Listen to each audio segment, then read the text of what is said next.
नमामि धन्वन्तरिमादिदेवम् सुरासुरैर्वन्दितपादपद्मम् लोके जरारुकभयमृत्युनाशम् दातारमीशम् विविधौषधीनाम्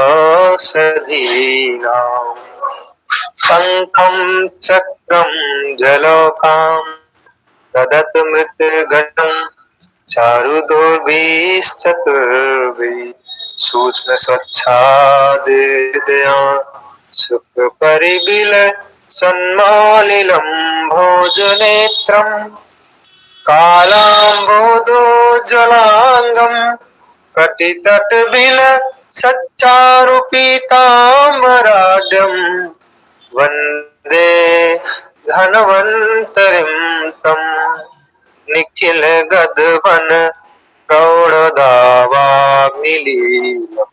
ॐ सहना भवतु सहनौ भुनक्तु सह वीर्यं कर्वावहै तेजस्विनावधीतमस्तु मा विद्विषावहै। ओम शांति शांति शांति। सभी मित्रों को नमस्ते। गुरुदेव जो है अभी कक्षा को शुरू करेंगे। आदरणीय गुरुजी। ये जो कीड़ा तिक्त होता गिलोय होती है, उन्होंने कहा ये तिक्त रस होते हुए भी इसमें 1 चम्मच घी डालने के बाद ये वात को नहीं बढ़ाते सर। ये अपवाद है, जैसे जो मतलब तिक्त रस होते हुए भी वात को नहीं बढ़ाते, कीड़ा तिक्त और गिलोय। जैसे आप बता रहे हो ना विक्रम, एक अपने इधर साथी थे, वो बहुत व्याख्यान देते थे, व्याख्यान पे व्याख्यान। एक बार उनको क्या हुआ कि जैसे कल की वीडियो देखी अनुपम जी की, बड़े ज़ोर शोर से बोल रहे हैं, तो ऐसे ही ज़ोर शोर से वो बोल रहे थे अपने व्याख्यान में। एक दिन सुबह सुबह आगे तो सुबह मतलब क्या हो रहा है जी, थोड़ी सूखी खांसी टाइप, और उनको बोले भाई अब तो बस 2 घंटे में बुखार आने वाला है। मतलब अपना जैसे शरीर टूटने लग जाता है, पहले ही बता देता है। तो उनको हमने क्या किया जी, महासुदर्शन पिला के और रेस्ट करा दिया जी, और उनको सहचर आदि तेल की बस्ती दी जी। फिर क्या हुआ, 2 घंटे तक उन्होंने रेस्ट किया, महासुदर्शन पिला दिया था, बस्ती दी। 2 घंटे बाद वापस आ गई जी, अच्छी गैस घुस निकली उनको, खूब सारी गैस निकली। फिर एक बस्ती फिर से दे दी जी। तो शाम तक प्रॉपर बेड रेस्ट करा के रखा, तो वो शाम तक पूरी तरह से ठीक हो गई जी। नहीं तो 100% बुखार आना था। तो तेल का तो मतलब यहाँ कैसे कार्य किया जी उसने, भाई जो वात बढ़ रहा था उसको अनुलोम कर दिया, बस वो है। तेल की तो बस्ती आप दे ही सकते हैं, लेकिन पानी की, और वो भी इतने हाई टेम्परेचर की, अगर कोई अनुभवी वैद्य ऐसा कर रहा हो और रिजल्ट हो तो उस पे फिर विचार किया जा सकता है। तो ऐसे हमने सहचर आदि तेल की ऐसे तो किया है, और फिर कई साथियों को ऐसे बताया कि भाई जब भी वात का बुखार है तो आप इसकी कर लो, और पित्त का बुखार है इनमें आप कर सकते हो, जैसे सिरबला की कर लो। तो कफ वाले को कभी ऐसा कराया नहीं, वात पित्त में बस्ती का उपयोग जरूर किया है जी, जब बुखार होने वाला हो ऐसी स्थिति में तो किया है विक्रम जी। जैसे गुरुजी ये सहस्त्रादि के बारे में अपने अष्टांग हृदय में भी पढ़ते हैं कि ये वात शामक तेल है, लेकिन मैंने मेरी प्रैक्टिस में भी थोड़ी बहुत देखा कि ये जैसे किसी को वात के रोगी को इसकी बस्ती देना लगातार, तो उसका वजन कम हो जाता है जी सहस्त्रादि तेल से। मेरा भी हुआ था, जैसे 80 केजी वजन था पहले, वो हो गया था 76 4 किलो कम हो गया था। और सुमित को दी थी, सुमित का भी मैंने बताया था आपको, कम हो गया था। और सिर बला से वजन कुछ ना कुछ बढ़ बला ही जाए जी, कम नहीं होता। और एक मतलब एक वीडियो देखी थी मैंने अरविंद पाठक की जी, वो कोई ग्रंथ ले रहे थे, उनकी क्लास में एक दिन जुड़ा था मैं वैसे ही। दो दोनों को बताया मैंने पहले, ये अरविंद पाठक के नहीं है, ये किसी और बुजुर्ग वैद्य के हैं। तो उन्होंने कहा कि सहस्त्रादि ना मांस को मतलब वेद को साथ में निकाल के लाता है। हाँ, तो इससे वजन कम होगा। ये वात वाले को कभी न दे, सिर वाला दे, मतलब जितना अच्छा हो। और ये हो भी रहा है जी, तबकि अपने घर में कभी रखा है कि ये वात शामक है, और ये साथ में ये वजन कम कर रहा है। ऐसा है विक्रम जी, अगर इसके साथ सरसों का तेल इस्तेमाल करेंगे ना तब वो मेद को निकालने वाला काम करेगा जी। अगर सरसों के तेल को के साथ इसका उपयोग करेंगे, ऐसे अकेला सहचर आदि लेने से नहीं निकालेगा मेद को। सरसों के तेल के साथ और ऊपर से जब हम उसको मेदोहर, मेदोपाचक, आरोग्यवर्धिनी, चंद्रप्रभा ऊपर से ये देंगे, फिर सरसों का तेल और सहचर आदि की देंगे, तो इस तरह की संप्राप्ति करेगा। नहीं तो आपने भी इसको शास्त्र में पढ़ा ही है सुबह वाली क्लास में, और जो प्रैक्टिकल में भी देखा है, वजन देखो कम इस तरह से हो जाता है जी। मान लो एक व्यक्ति है, वो कोई पंचकर्म की क्रिया नहीं कर रहा, अब वो क्या कर रहा है जी, वो हर रोज खा रहा है, प्रैक्टिस कर रहा है, खा रहा है। जैसे हमने पढ़ा जी कि मल का अधिक निकल जाना वो भी शरीर में लघुता लाता है, यानी मल निकल ही नहीं रहा है, आप केवल संचय करे जा रहे हो। भले ही दीपन पाचन अच्छा है तो कहीं ना कहीं हल्का फुल्का तो मलों का भी संचय होता है। और वहां पे जब अपने मल निकल गई है, थोड़ी अतिरिक्त वहां पे वायु निकल गई है, तो वहां से लघुता आती है, और अकेला इससे मेद नहीं निकलेगा, अकेला सहचर आदि से। वो अपन ने पढ़ा भी है चिकित्सा स्थानम के 16वें अध्याय में कि ये कैसे कैसे कार्य करता है वात के ऊपर, विक्रम जी। गुरु जी वो तो पढ़ा है मैंने भी काफी बार, मैं देख लेता हूँ अष्टांग हृदय में भी, लेकिन मैं तो प्रैक्टिकली बता रहा हूँ गुरु जी। अभी फिलहाल मेरे अंदर 87 किलो 500 ग्राम गुरु जी। उसके बाद मैंने ये दूध वाली बलामूल वाली बस्ती लेनी शुरू करी, रसायन सेवन करा, तो उससे 12 से 13 किलो वजन बढ़ गया। वो तो आपकी बात से सहमत है। हमने क्या किया जी, एक व्यक्ति थे ऐसे ही हाई, उसके थोड़ा शुगर भी था उनको, वैसे लाइफस्टाइल पूरा ठीक था, बस सही चीज़ों को ही गलत तरीके से, बस जूस पीने बैठ गए तो क्या पता 1 लीटर ही पी लीजिए इकट्ठा। कुछ मिठाई खानी है तो शौकीन है, अच्छी खाएंगे लेकिन अच्छी को ज़्यादा खा लेंगे जी, इस तरह की संप्राप्ति थी। तो उनको ये करके दिया, तो उनका लगभग 2 महीने के आसपास पूरा ये कॉम्बिनेशन दिया, तो 10 किलो वजन कम हो गया था विक्रम। तो सहचर आदि सरसों का उनको दिया था, और ऊपर से वो भी दिया था मेदोहर, मेदोपाचक, आरोग्यवर्धिनी, चंद्रप्रभा। तो प्रैक्टिकल में ये है कि ये मेद को घटाएगा, लेकिन सरसों के तेल के साथ ऊपर से जब ये देंगे। अब जैसे आप सब लोगों आपका ये जैसे आपका एग्जाम्पल ले लें या सुमित का ले लें, यहाँ पे क्या हुआ, आपने एक चीज देखी होगी, जब आपने बस्ती पूरी पूरी मात्रा में ली, खूब गैस निकल रही थी। हाँ जी गुरु जी, हाँ गैस खूब निकल रही थी, तो कहीं ना कहीं गैस के साथ मल भी तो निकल ही रहा था। तो मल तो हमने लगभग लगभग सम प्रमाण में तो पूरा ही निकाल दिया था, जो अतिरिक्त था ऐसा ही था। हाँ जी गुरु जी। और थोड़ा टाइम भी उस समय वर्षा ऋतु का था, जुलाई का महीना था, तो वहाँ पे वैसे इसका कार्य अकेला वात को अनुलोम करने का है, सरसों के तेल के साथ देंगे तो मेद को भी निकालने का काम करेगा, साथ में ऊपर से हम वो कॉम्बिनेशन देंगे, तो भारी लोगों पे ये इस तरह से काम करता है। ये इसमें अनुपम जी आप कुछ बोल रहे थे। तो मैं तो गुरुजी ये जानना चाहता था विक्रम जी से कि भी कितने दिन में कितना वजन बढ़ जाता है, क्योंकि गुरुजी मैंने भी 8 दिन तो बस्ती पहले की थी, तो उसमें मेरे को ऐसा कोई अनुभव नहीं हुआ 8 दिन में। तो अकेला बस्ती से नहीं गुरु अनुपम जी, मेरा 35 दिन में 12 से 12.5 किलो वजन बढ़ा है। काफी सेवन करें जीवन। नहीं घटने के लिए पूछ रहा जी, बढ़ने के लिए पूछ रहा। घटा तो जी 1 महीने में 4 किलो था। जी जी हाँ, घट सकता, कोई बात नहीं, वो तो कर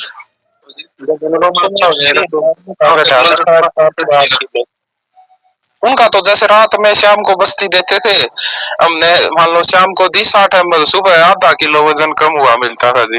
उनकी अग्नि भी थोड़ी होना चाहिए विक्रम, इतना तो नहीं होना चाहिए, इतना तो फिर ये सब की चिकित्सा हो जाएगी।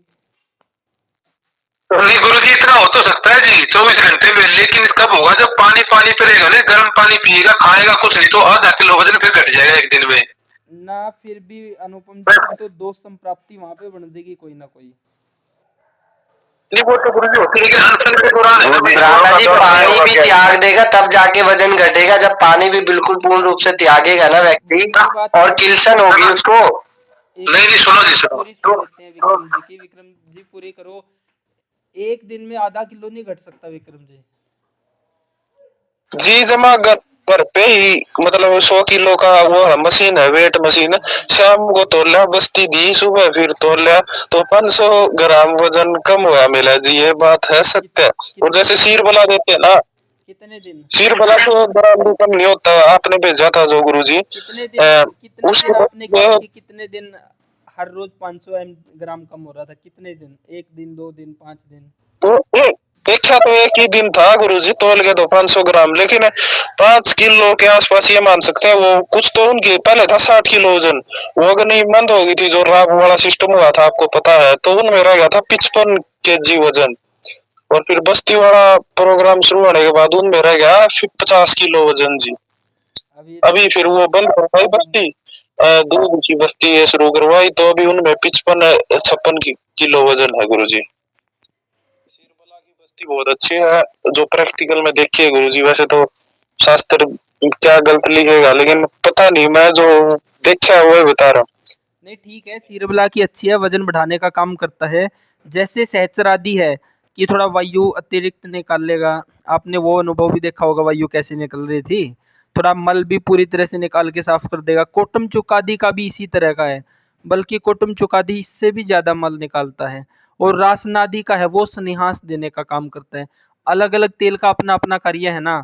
सहस्त्रादि वायु निकालने के लिए जी, इसके साथ सरसों का तेल भी मिला देंगे, फिर ऊपर से हम वो मेद को पचन करने वाली औषधियाँ देंगे, तो फिर ये मेद को भी निकालने का काम करेगा। रासनादी और सीरबला ये दोनों ताकत देने का काम करते हैं जी। और ये सहस्त्रादि वायु पे है, साथ में जैसे वो देंगे तो उस पे भी। और ये कोटम चुकादी भी बहुत स्पीड से, ये अनुलोमन अधिक करते हैं दोनों तेल। ये अनुलोमन कर रहे हैं, रासनादी स्नेहास दे रहा है, और वो शीरबला भी स्नेहास देने का कार्य कर रहा है। ये तेलों के अपने गुण कर्म है जी, कि वो स्नेहास चिकनाई अंदर बढ़ा रहे हैं, ये अनुलोमन ज्यादा कर रहे हैं। उनका अनुभव था गुरुजी, जैसे हमें मतलब दूध की बस्ती दे 120 ml, ठीक है। और उसमें तो आपने ये बताए थे हमें रस पाचक, रक्त पाचक, मांस पाचक, मेद पाचक। ठीक है। तो जिस धातु पे हमें काम करना है, मतलब जैसे मैंने तो उनकी सुन के बात भी करी थी मैंने उनसे, तो मैंने काम करना था मज्जा पर अस्थि, सॉरी ये कीरातिक कौन सी धातु का होता है सर? मेद। हाँ। हाँ, मेद धातु पे काम करना था, वात वाले की बढ़ानी थी। तो उसमें इसके मेद पाचक के द्रव्य देखे, कीरातिक, गिलोय, आंवला, ये कुछ है। इनकी 5-5 ग्राम लेकर गिलोय को कूट कर दूध में डाल देना, ये सबको डालकर, और वो 60 ml पानी, वो फिर जलने के बाद 120, 100 से 120 ml बच जाए, उसमें थोड़ा घी गाय का 1 चम्मच, और उसकी बस्ती देनी शुरू करी। ज्यादा गैस अनुलोमन करनी तो उन्होंने कहा था इसमें त्रिफला डाल लो। एक दिन गैस ज्यादा बढ़ रही थी, एक साथी और थे, उनको मैंने त्रिफला डाल कर दे दी, बहुत ज्यादा गैस निकली जी। 1 चम्मच बस्ती में डाल दी थी, उबाल दी समय दूध में। तो ये भी प्रयोग करा जा सकता है जी। बाकी तो वजन तो सबसे अच्छा, खा भी तो रहे हो ना, इसलिए भी तो बढ़ा है, अकेला बस्ती से तो नहीं बढ़ा। नहीं जी, मैं वो खा बहुत ज्यादा रहा हूँ जी, मतलब वो भूख बढ़ गई थी। वो एक रसायन है जो मैंने शेयर करा था उस दिन ग्रुप में, एक वैद्य बनाते हैं, उसके में मतलब वो प्रिजर्वेटिव भी नहीं डालते जी। तो उससे वो कहते 8 से 10 किलो वजन बढ़ जाएगा महीने में, अपने हरियाणा में ही। ठीक है जी। वो मतलब मैंने जाके भी उनके डॉक्टर से बात करी, तो मतलब 3 महीने का समय देते, 3 महीने बाद खराब हो जाएगा। मैं परसों बात करी थी, अगर हम प्रिजर्वेटिव डालें तो इसको चाहे 6 साल रख लें। तो मेरे हिसाब से अच्छा रसायन था वो। ठीक है, तो आप रसायन भी खा रहे हैं, खा रहे थे, फिर बस्ती भी, तो अकेला बस्ती से वजन नहीं बढ़ा है, साथ में आप बहुत सारा खा भी रहे हो जी। हाँ जी, बिल्कुल जी। कि वैद्य कौन, सत्य प्रकाश जी थे विक्रम जी? नहीं जी, वो नाम तो मेरे को ध्यान नहीं उनका क्या नाम था, बस वैसे ही बात करी थी मैंने। और सोनीपत से। जी।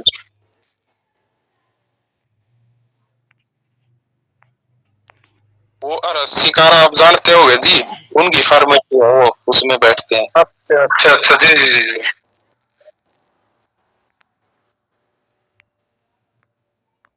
आज का टॉपिक शुरू करें जी। जी गुरु जी। सभी साथियों को नमस्कार। भगवान धन्वंतरी की कृपा से आज की कक्षा का टॉपिक प्रारंभ कर रहे हैं। एक सवाल हमने किया था जी आज सुबह ग्रुप में कि ब्रह्म मुहूर्त में उठना क्यों ज़रूरी है। वहाँ पे कुछ पॉइंट आए हैं। उसके अलावा किसी साथी के पास कोई और विशेष अनुभव हो या कोई और विशेष ज्ञान हो कि ब्रह्म मुहूर्त में उठना क्यों ज़रूरी है जी, कोई बोलना चाहेगा?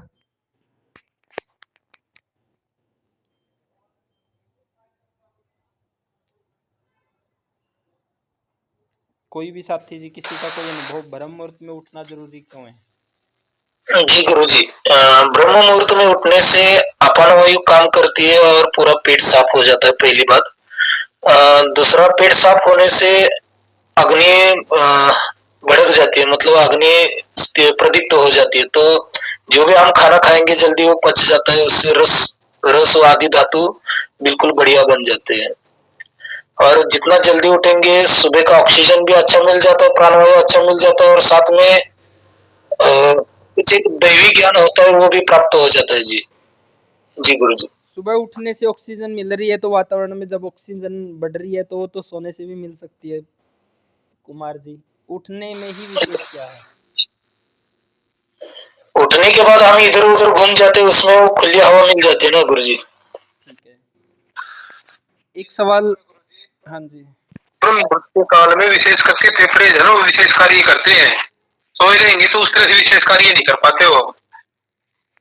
ठीक है जी, एक सवाल और करते हैं कि सूर्योदय के बाद भोजन क्यों नहीं करना चाहिए? सूर्यास्त के बाद भोजन क्यों नहीं करना चाहिए?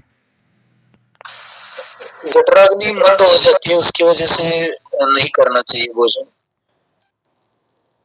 और कोई साथी कुछ बोलना चाह रहा हो जी? यहाँ तो आज के टाइम में तो सभी लोग सूर्यास्त के बाद ही कर रहे हैं जी, खासकर शहरों में तो।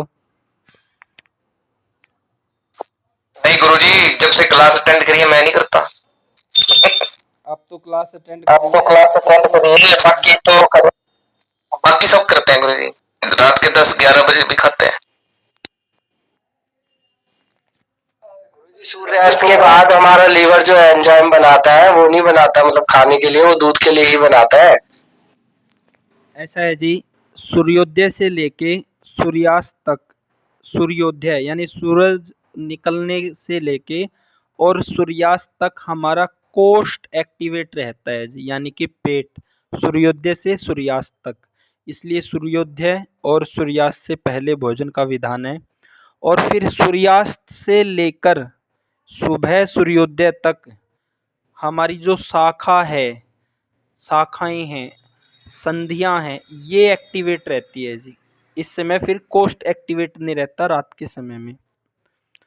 गुरुजी, हाँ जी। जैसे आपके चंडीगढ़ के नजदीक जैसे पंजाब में ज्यादा पित्त के शरीर है, मध्यम से, और कफ के भी हैं, मजबूत भी हैं, तो मतलब ज्यादातर भैंस का दूध पीते हैं, दही और खाने के साथ में ही, लेकिन फिर भी शरीर मजबूत है, मतलब उनके, और अग्नि मंद नहीं हो रही है।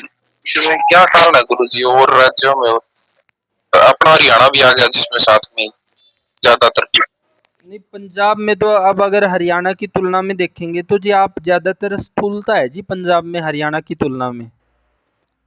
जो बीच की पीढ़ी है ना, अगर आप 20 से और 35 के बीच में हरियाणा और पंजाब का डिफरेंस देखेंगे तो उनमें स्थूलता है, अपने वालों में स्थूलता नहीं है जी। फिर भी गुरुजी हरियाणा में ज्यादा पित्त के शरीर मिलते हैं, जैसे गांव में पित्त के कुछ बात के, तो भैंस का दूध पीते हैं, साथ में ही दही पीते हैं खाने के साथ में, लेकिन फिर भी पित्त बढ़ा हुआ मिलता। जैसे एक उष्ण तीक्ष्ण गुण का एक पेशेंट था पित्त का, और ये सारे काम कर रहा था वो, फिर उसको जैसे वो ल्यू 52 आती है ना, किसी ने बता दी, वो भाव प्रकाश से ही रेफरेंस है ल्यू 52 पे, वो उसने 2-2 ढक्कन ली 3 दिन, साथ में ज्यादा पित्त बढ़ा हुआ था, तो गूंद कतीरा होता है वो 2 दिन शाम को भिगोकर सुबह उबाल कर दूध में दिया, और पित्त उसका शांत हो गया, मतलब लाल फुंसियां हो रही थी। तो मैं ये पूछ रहा था कि इतना लिक्विड लेने के बाद भी, जैसे बोलते हैं गाय का दूध मैं भैंस का दूध अति शीतल है, उसकी दही भी यूज कर रहे हैं, वो भी अति शीतल है, गुरु है, फिर भी पित्त बढ़ रहा है, मतलब इसको हमें किस तरीके से, मतलब वो करना तो उन्होंने मंद चाहिए अग्नि को सर। विक्रम जी दही तो शीतल नहीं ना जी, पित्तकारक होती दही तो। और लस्सी भी तो शीतल विशेष नहीं होती, वो भी पित्तकारक ही होती है। नहीं, दही तो उष्ण हो गई ना, शीतल होती है लेकिन दही उष्ण है विक्रम। दही उष्ण होती है, गरम। दही गर्म है और वो शीतल है लस्सी। हाँ लेकिन ज्यादातर लस्सी सुबह शाम को दूध है, मतलब दही तो कभी कभी होती है। लस्सी भी गुरु जी, लस्सी भी जो है ना जी, यदि पित्त का रोगी है तो उसका पित्त बढ़ाएगी, घटाएगी तो नहीं गुरु जी, शीतलता तो नहीं देगी उसको, दूध तो देगा। देखो लस्सी क्या है जी, लस्सी बनाने का जो फार्मूला है जो हमने पढ़ा है, शक्कर और छाछ में क्या अंतर है भाई। लस्सी में क्या है, आपने रात को दही जमा दी, उसमें अधिक मात्रा में पानी डाल के उसको आपने मक्खन निकाल लिया, फिर आप बाद में डाल के फिर से उसमें आप मधानी चला सकते हो, ये लस्सी का है जी। और जो तक्कर का है उसमें क्या है, जितना आपके पास दूध है उसका 1/4 डाल के सुबह आपने मक्खन निकाल लिया, जो बच गया वो गाढ़ा तक्कर है जी। तो अपने गांव आदि में तो लस्सी ही बनती है अनुपम जी, तो वो उसमें क्या है, जलियांश अधिक है, तो वो शीतल तो है, गर्म तो नहीं है वो। वो गर्म तो नहीं गुरु जी, लेकिन यदि वो है ना जी, पित्त वाले रोगी को एसिड वाली को दे देंगे ना तो उसका बढ़ाती है, फिर वैसे तो नहीं बढ़ाती, लेकिन रोगी विशेष है तो उसका बढ़ा देती है गुरु जी, यदि इसमें थोड़ा सा भी खट्टापन मामूली सा भी है तो। जो विक्रम का सवाल था ना जी कि 20 से और 35 तक के जो युवावस्था के अगर हरियाणा और पंजाब में देखें, तो पंजाब में अगर आप मैक्सिमम देखोगे इन लोगों के पास इस उम्र में स्थूलता है, हरियाणा वालों में स्थूलता नहीं है। वो आर्थिक स्थिति पे भी डिपेंड करता है जी। पंजाब के पास क्या है, ज़मीन अच्छी है, पैदावार अच्छी है, पैदावार बढ़िया हो रही है, अच्छा पैसा है अपनी तुलना में, तो विक्रम वहाँ पे अकेला पित्त ना होके स्थूलता है पंजाब में। आप देख लो जो अभी भी पीछे कुछ आंदोलन है उनमें भी जितने वो रही हैं, पित्त में इनमें पंजाब में स्थूलता है, अपने वालों में थोड़ा पैसे का उनकी तुलना में अभाव है, तो इसलिए अपने वाले उस स्थिति तक हैं। ये तो है, राजस्थान में जैसे अपने से भी अभाव है वो और कमजोर है वो हाँ, फिर ज्यादा गर्मी है, ज्यादा ही तीखा खाते हैं, उनका खाना फिर अपने से ज्यादा बिगड़ा है ना, कितना तीखा खाते हैं वो, मिर्च मसाले, अपने कहाँ खाते हैं इतना। गुरुजी पंजाब वाले ज्यादा ज्यादा नशा का प्रयोग करते हैं गुरुजी। जो गूंद कतीरा होता है, जैसे एक ये गाय भैंस को भी क्रॉस होने के बाद, ज्ञापन होने के बाद गाय भैंस को भी दे देते हैं कि वो मतलब ठहरे, मतलब दोबारा रिपीट ना हो। तो ये मैंने देखा है एक दो साथी को, जैसे इसके 3 दाने भी वो गूंद के आते हैं, शाम को भेकर सुबह दूध में दे देते हैं ना, 3 दिन में ही पित्त शांत हो जाता है। और ज्यादा दे देना तो खांसी हो जाती है, मतलब एक बार मैंने भी ले लिया था 5 से 6 दिन है, तो जैसे पित्त और वात का शरीर है, तो मतलब इससे वो पित्त शांत होकर कमर में दर्द होना शुरू हो गया, मतलब अति शीतलता। और जैसे दूध को भी बोलते हैं शीतल, तो इनमें कोई चीज ज्यादा शीतल लिख शीतल देते हैं, जैसे हम लिख देते हैं कि अदरक गर्म है, दही गर्म है, लेकिन काली मिर्च दही से ज्यादा गर्म है, इसका कोई पैमाना नहीं है गुरु जी की वो ज्यादा गर्म है, वो चीज ठंडी है किसी। तो फिर इनके साथ लिखा भी होता है ना, जैसे जी क्या है, आपकी काली मिर्च है वो उष्ण तीक्ष्ण, तीक्ष्ण शब्द जरूर मिलेगा आपको काली मिर्च की, जब प्रॉपर्टी देखेंगे। दही की प्रॉपर्टी देखेंगे तो उष्ण ही मिलेगा, तीक्ष्ण शब्द वहां नहीं मिलेगा। तो हाँ, प्रकाश में ना दही के लिए और कोई शब्द प्रयोग नहीं किया गया। हाँ, तो ये डिफरेंस मिलेगा कि कौन कितना गर्म है, जहाँ अकेला उष्ण है वो गर्म है, जहाँ उष्ण के साथ तीक्ष्ण भी है तो वो और ज़्यादा गर्म है। अगर हम तिल का तेल की बात करें तो तीक्ष्ण लिखा है, सरसों के तेल की बात करें तो कटु और उष्ण है, वो तीक्ष्ण नहीं है जी। तो इससे अगर अकेला उष्ण लिखा है तो प्रोडक्ट उष्ण गर्म ही है जी, और साथ में तीक्ष्ण भी है तो फिर वो अत्यधिक गर्म है जी, जैसे तिल का तेल है या एरंड का तेल है या फिर अलसी का है। गुरुजी हमारे यहाँ तो दही ऐसे मतलब लस्सी ऐसे बना मानते हैं कि ना दही जमा दिया रात को और उसको सुबह में मतलब भिगो के उसमें थोड़ा पानी थोड़ा बहुत या बर्फ या फिर चीनी मिला के उसको घोल देते हैं, मतलब भिगो करके फिर उसको गिलास में निकाल ले उसको पीते हैं, उसको लस्सी बोलते हैं हमारे यहाँ पे। तो दही ही है जी, वो लस्सी नहीं है, वो दही वाले गुण धर्म करते हुए वही संप्राप्ति बनाएगी जी। तो गुरुजी लस्सी किसे बोलते हैं फिर? लस्सी रात को आपने दूध को जमा दिया है जी, सुबह मधानी लगा के उसमें से मक्खन निकाल लिया, मक्खन निकलने के बाद जो बच गई वो लस्सी है जी आपकी। हमारे यहाँ तो इसे छाछ बोलते हैं। हाँ, छाछ कोई लस्सी बोलते हैं जी। गुरुजी हमारे तो लस्सी को तो मीठा बोला जाता है। वो मीठा डाल रहे हो आप इसलिए मीठा बोल रहे हैं, हमारे यहाँ मीठा नहीं डलता है। ठीक है गुरुजी। तो आज के टॉपिक पे आते हैं जी। जैसे कि अपन बात कर रहे हैं भाई सूर्योदय से। हाँ जी सर, मूंगफली का तेल गर्म होता है। हाँ जी। मूंगफली का तेल गर्म होता है लेकिन उष्ण होता है, लेकिन तीक्ष्ण नहीं होता है जी। मधुर और उष्ण है मूंगफली का तेल।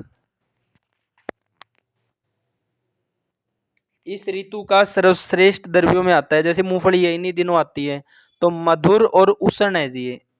ये उष्ण तीक्ष्ण नहीं है सर। ये तिल का तेल इसलिए तो मना करते हैं, जैसे क्लास में अपन कई बार बात करते हैं भाई तिल का तेल नहीं खाना है, ना पुरुष ने ना महिलाओं ने। लगाने में ये बेटर है। खाने में हम जो ज़्यादातर तिल का तेल इस्तेमाल करवाते हैं वो उन महिलाओं को जिनका अंडा मैच्योर ना हो रहा हो जी। उनको फिर सब्जी में भी, हलवा बना के भी, चूरमा बना के भी, जिस रूप में खा सकते हैं तो उस तरह से खिलाते हैं। तो मूंगफली का तेल मधुर और उष्ण है जी।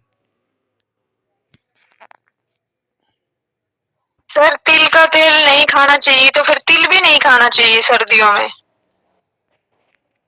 तिल का आप कॉम्बिनेशन बनाएंगे, जैसे गुड़ के साथ अगर कॉम्बिनेशन बनाते हैं या इस तरह का लड्डू बनाते हैं तो वो बैलेंस बन जाता है जी उसका। Okay sir. तो आज का टॉपिक शुरू करते हैं जी।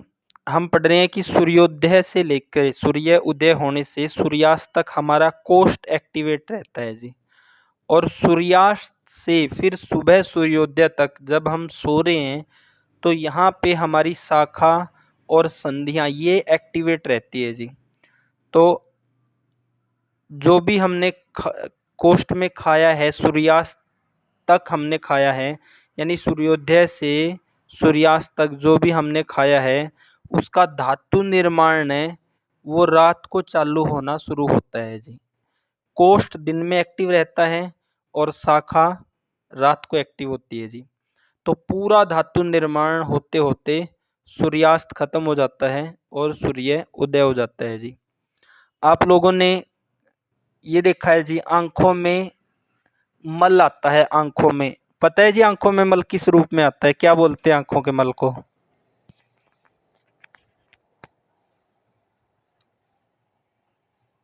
आंखों के मल को क्या बोलते हैं जी?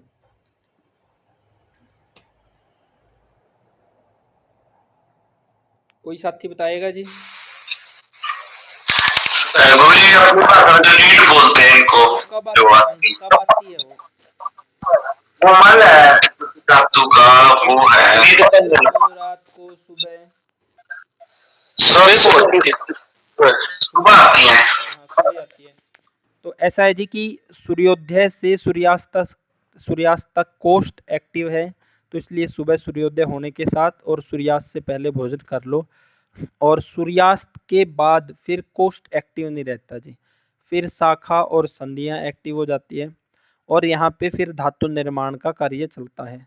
और सुबह 5 बजे तक वो क्या है, धातु निर्माण होते होते जितना भी मल जहाँ का भी, चाहे वो आँख का हो, हम देखते हैं सुबह उठते ही आंखें क्या है जी, चिपी चिपी मिलेगी, मतलब वहाँ उस समय आंखों का मल है जो आंखों में आ जाता है।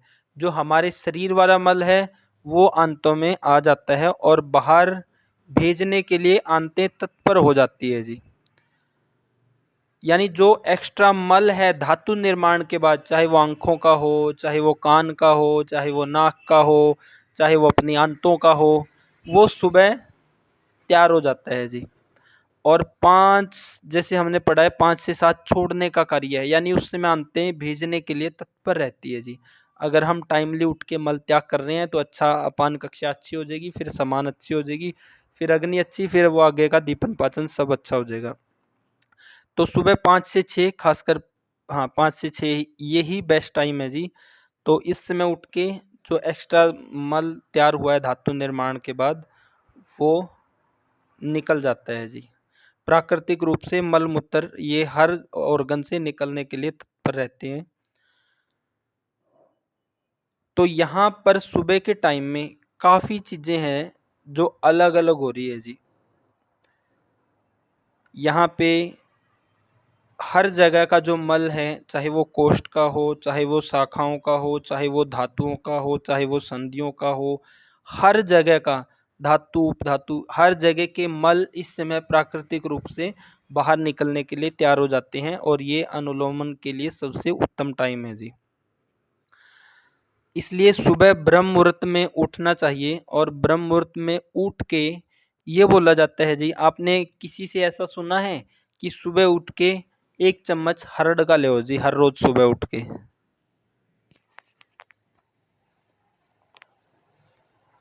सुना है जी किसी ने ऐसा? हरड़ का ले सुबह उठ के, या त्रिफला का ले, किसी ने सुना है ऐसा? हाँ जी सुना है। क्यों लेना चाहिए मनोज जी? उससे पेट अच्छी तरह साफ होएगा वैद्य जी। और कोई साथी कुछ बोलना चाह रहा हो जी? उससे गुरुजी वात का अनुलोमन हो जाएगा, अच्छी तरह से सर्किट का विभाजन हो जाएगा। ठीक है, और कुछ कोई बोलना चाह रहा हो जी?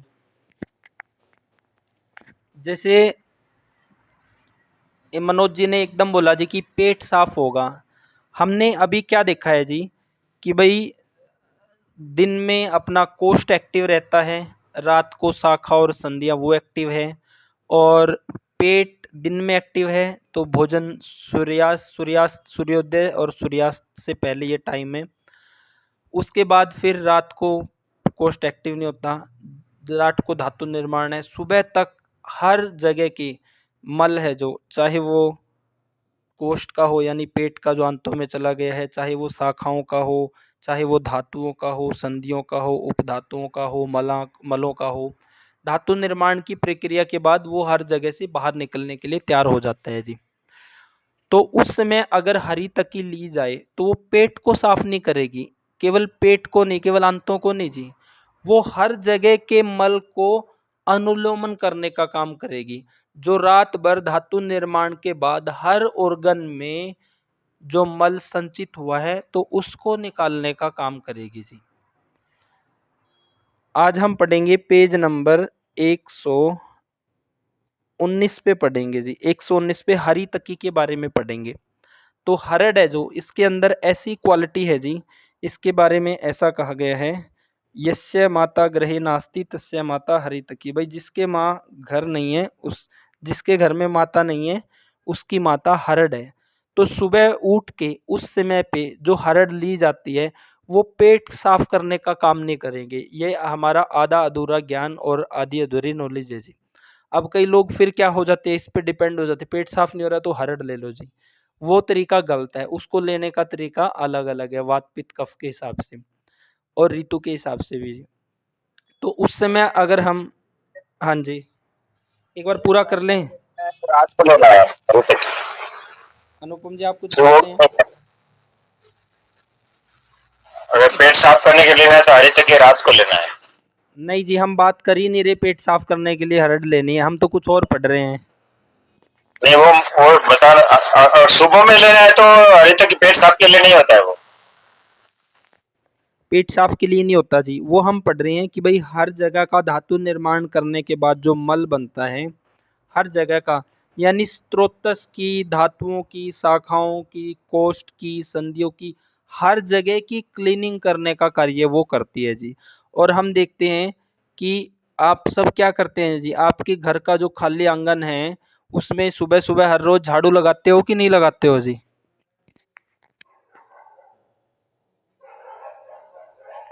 लगाते हैं कि नहीं लगाते हैं जी? हाँ लगाते हैं गुरुजी, वो किस लिए लगाया जाता है जी?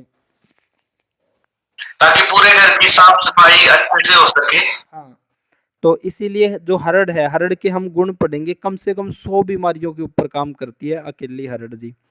तो उस समय पे जो हम हरड़ लेंगे वो पेट साफ करने के लिए नहीं, अगर किसी को पेट साफ नहीं हो रहा है तो वो समस्या है, प्रॉपर उपचार के द्वारा उसको ठीक करना है और फिर हरड़ का सेवन करना है जी।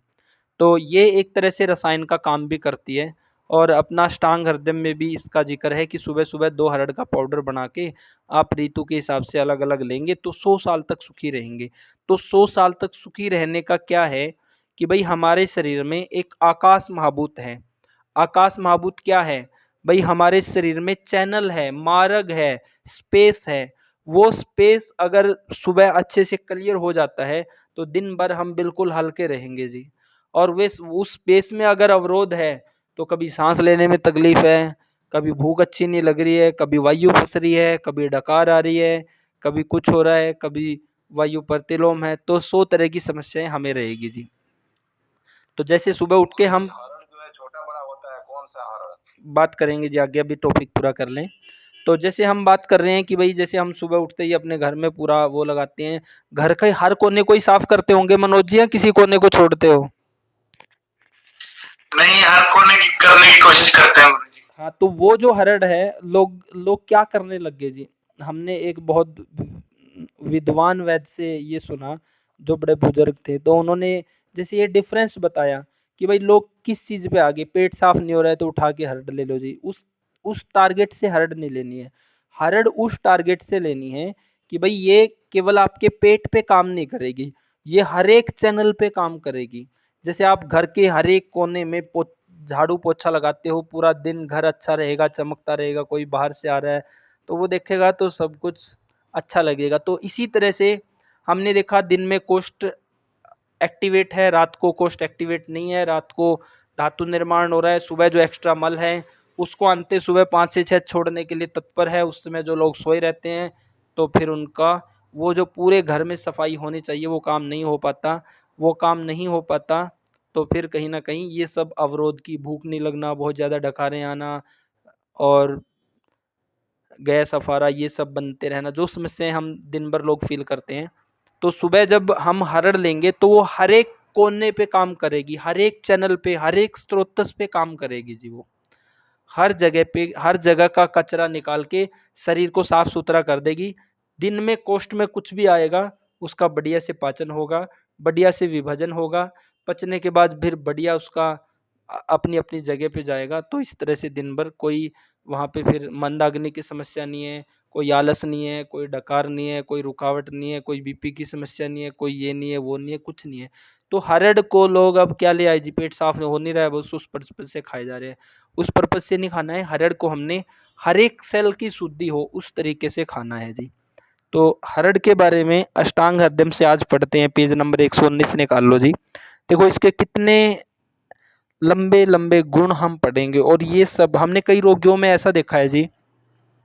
एक व्यक्ति को लगभग चिकित्सा देते देते सूखी खांसी की इतना लंबा टाइम हो गया जी कि वो कंट्रोल तो रही है। उसके हेतु बहुत बड़े थे कि उसने ग्रीष्म ऋतु में, विक्रम जी एक रोगी आया था, जैसे अरविंद पाठक जी जो सर्वपाचक की, उनकी बिल्कुल जो पहली वीडियो है अगर आप उसको सुनेंगे, फिर उनका रसपाचक पे, फिर रक्त पे, फिर मांसमेद पे, तो उन्होंने वो वीडियो सुनी जी। और उस वीडियो को सुन के पूरे गर्मी के 2 महीने पित्त प्रकृति का व्यक्ति कसाय रस का सेवन किया जी, 2 महीने। और उस समय साथ में 2-3 बार लीच भी लगवा लीजिए। तो पूरा रुक्ष गुण, पूरा आकाश, वो वात का संचय हो गया ग्रीष्म ऋतु में। और वर्षा ऋतु में इतना भयंकर रूप से सूखी खांसी का प्रकोप हुआ कि उसको जो 3 लीटर घी पिलाया महीने में, तो भी उसकी खांसी केवल कंट्रोल हुई, ठीक नहीं हुई जी। और चलते चलते काफी हुए हैं उनकी दवाइयों से, अपने सुधीर को भी हुआ है जो श्याम वाली क्लास पहले। लेकिन कहीं ना कहीं एक आधी दवाई ऐसी भी है जी एक्सपीरियंस है, वो काम भी कर जाओ। नहीं, वो तो ठीक है। देखो आप ये नहीं कह रहे कि सब कुछ गलत ही है। देखो एक्सपीरियंस तो उनको भी 19 साल का है जैसे बोलते हैं वो। फिर जैसे कसाई के ऊपर वो वीडियो, वो ये एक रोगी आया कि भाई अब लगभग चैनल उनका भी अच्छा ग्रो कर रहा है, आगे आ ही जाता है जी। तो उन्होंने कसाई रस के बारे में बताया कि आप एक वीडियो वो सुन के देखोगे तो, कि कोई भी ले लो, किसी भी उम्र में ले लो, कभी भी ले लो, किसी भी समय ले लो। हमने अपनी कक्षा में क्या पढ़ा जी कि पित्त और वात वालों ने गर्मी में कसाई रस बिल्कुल नहीं लेना है। कफ वृद्धि है तो वहाँ उत्तम काम करेगा जी। और ग्रीष्म में नहीं लेना है, वर्षा में नहीं लेना है, शरद ऋतु में कसाई रस अच्छा है जी, जहाँ पे हमने पित्त की शुद्धि करनी है। तो ऋतु के हिसाब से अपन बात करनी है कि कसाई रस, जैसे आप भी उस समय बोल रहे थे कि मज्जा के लिए मैं कसाई पी लूँ, तो आपको भी अपन ने मना ही किया था कि आप किरातिक्त ना पियो, क्योंकि कसाई रस है तो कहीं ना कहीं और वात बढ़ा सकता है जी। तो उन्होंने पिया तो वो संप्राप्ति बन गई। फिर वो लंबे फिर लंबी चलती रही जी, कंट्रोल तो हुई लेकिन ठीक ही नहीं हो पा रही थी क्योंकि इतना ड्राइनेस अंदर बढ़ गई। फिर वो हेमंत शिशिर में जाके अपने आप कंट्रोल होगी ऋतु प्रभाव से जी। फिर उस समय उनको खूब गाजर पाक खिलाया, ये खिलाया वो खिलाया, और वसंत ऋतु में फिर से वो प्रकोप आ गया जिनको। फिर वसंत ऋतु के 2 महीने पूरे के पूरे परेशान रहे। फिर ग्रीष्म ऋतु में जी उनको तीनों टाइम 2-2 हरड़ का सेवन कराया जी। वसंत में शुरू करा दिया था, पूरी वसंत पूरी ग्रीष्म, ग्रीष्म में फिर लस्सी में घी डाल के भी पिला, मक्खन पिलाया वो, तब जाके फिर उनकी वो पूरी ड्राइनेस वहाँ पे जाके ख़त्म हुई जी, जब लस्सी में लंबे समय तक घी पिलाया उनको सुबह वाली में। तो हरड़ का जो उपयोग देखा गया, एक उसी तरह का रोगी था कि हर मौसम परिवर्तन पे वो सूखी खांसी लगभग हो ही रही थी जी। जब लंबे टाइम तक उसका सेवन करवाया तो वो हर जगह का अनुलोमन कर देती है जी। तो आज हम पढ़ेंगे पेज नंबर 119 पे हरड़ के गुण। पढ़ दो अनुपम जी इसको। जी गुरु जी। परिस्थिति का वर्णन है। यह रस में कसैली, विपाक में मधुर, गुण में रुक्ष, केवल लवण रस से रहित है, अर्थात लवण की अतिरिक्त इसमें सभी रस रहते हैं। यह लघु अग्नि को दीप्त करती है, भोजन को पचाती है, बुद्धिवर्धक है, दीर्घायु प्रदान करने वाले द्रव्यों में सर्वश्रेष्ठ है, उष्ण वीर्य है, तर है, रेचक है, आयु के लिए हितकर, बुद्धि तथा ज्ञान इंद्रियों को बल देने वाली है।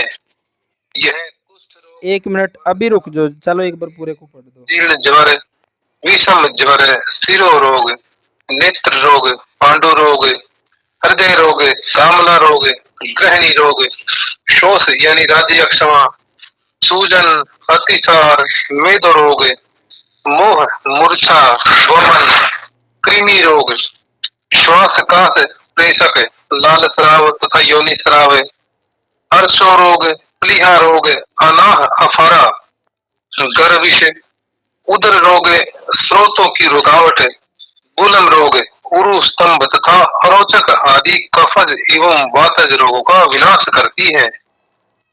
जी गुरु जी। अगला और पढ़ दो, फिर पूरा इकट्ठे का डिस्कस करेंगे जी। वक्तव्य।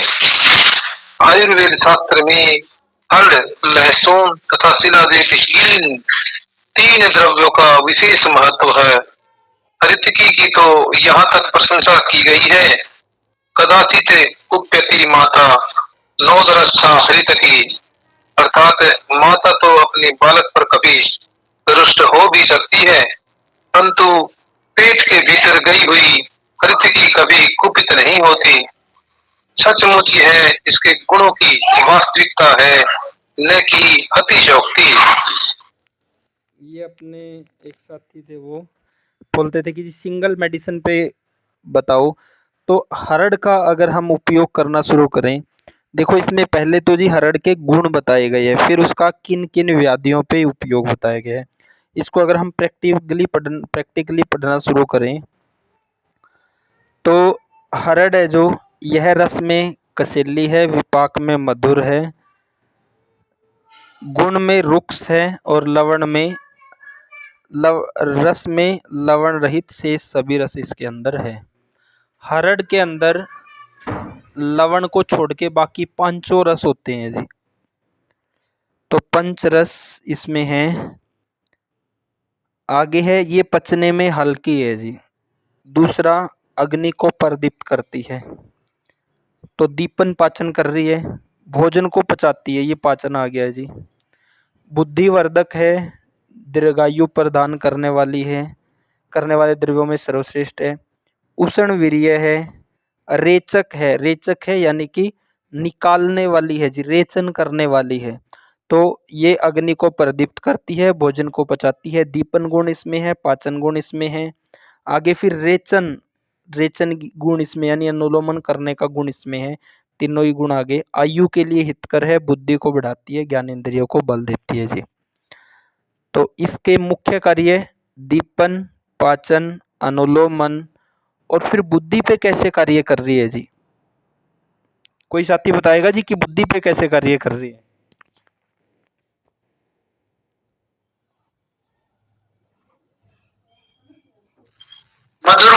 इसमें गुरुजी, और वो ताकत देता है, जो मधुर अब रस है इसके अंदर। कोई मोटा तगड़ा व्यक्ति है, उसकी बुद्धि अच्छी करनी है तो उस पे कैसे कार्य करेगी?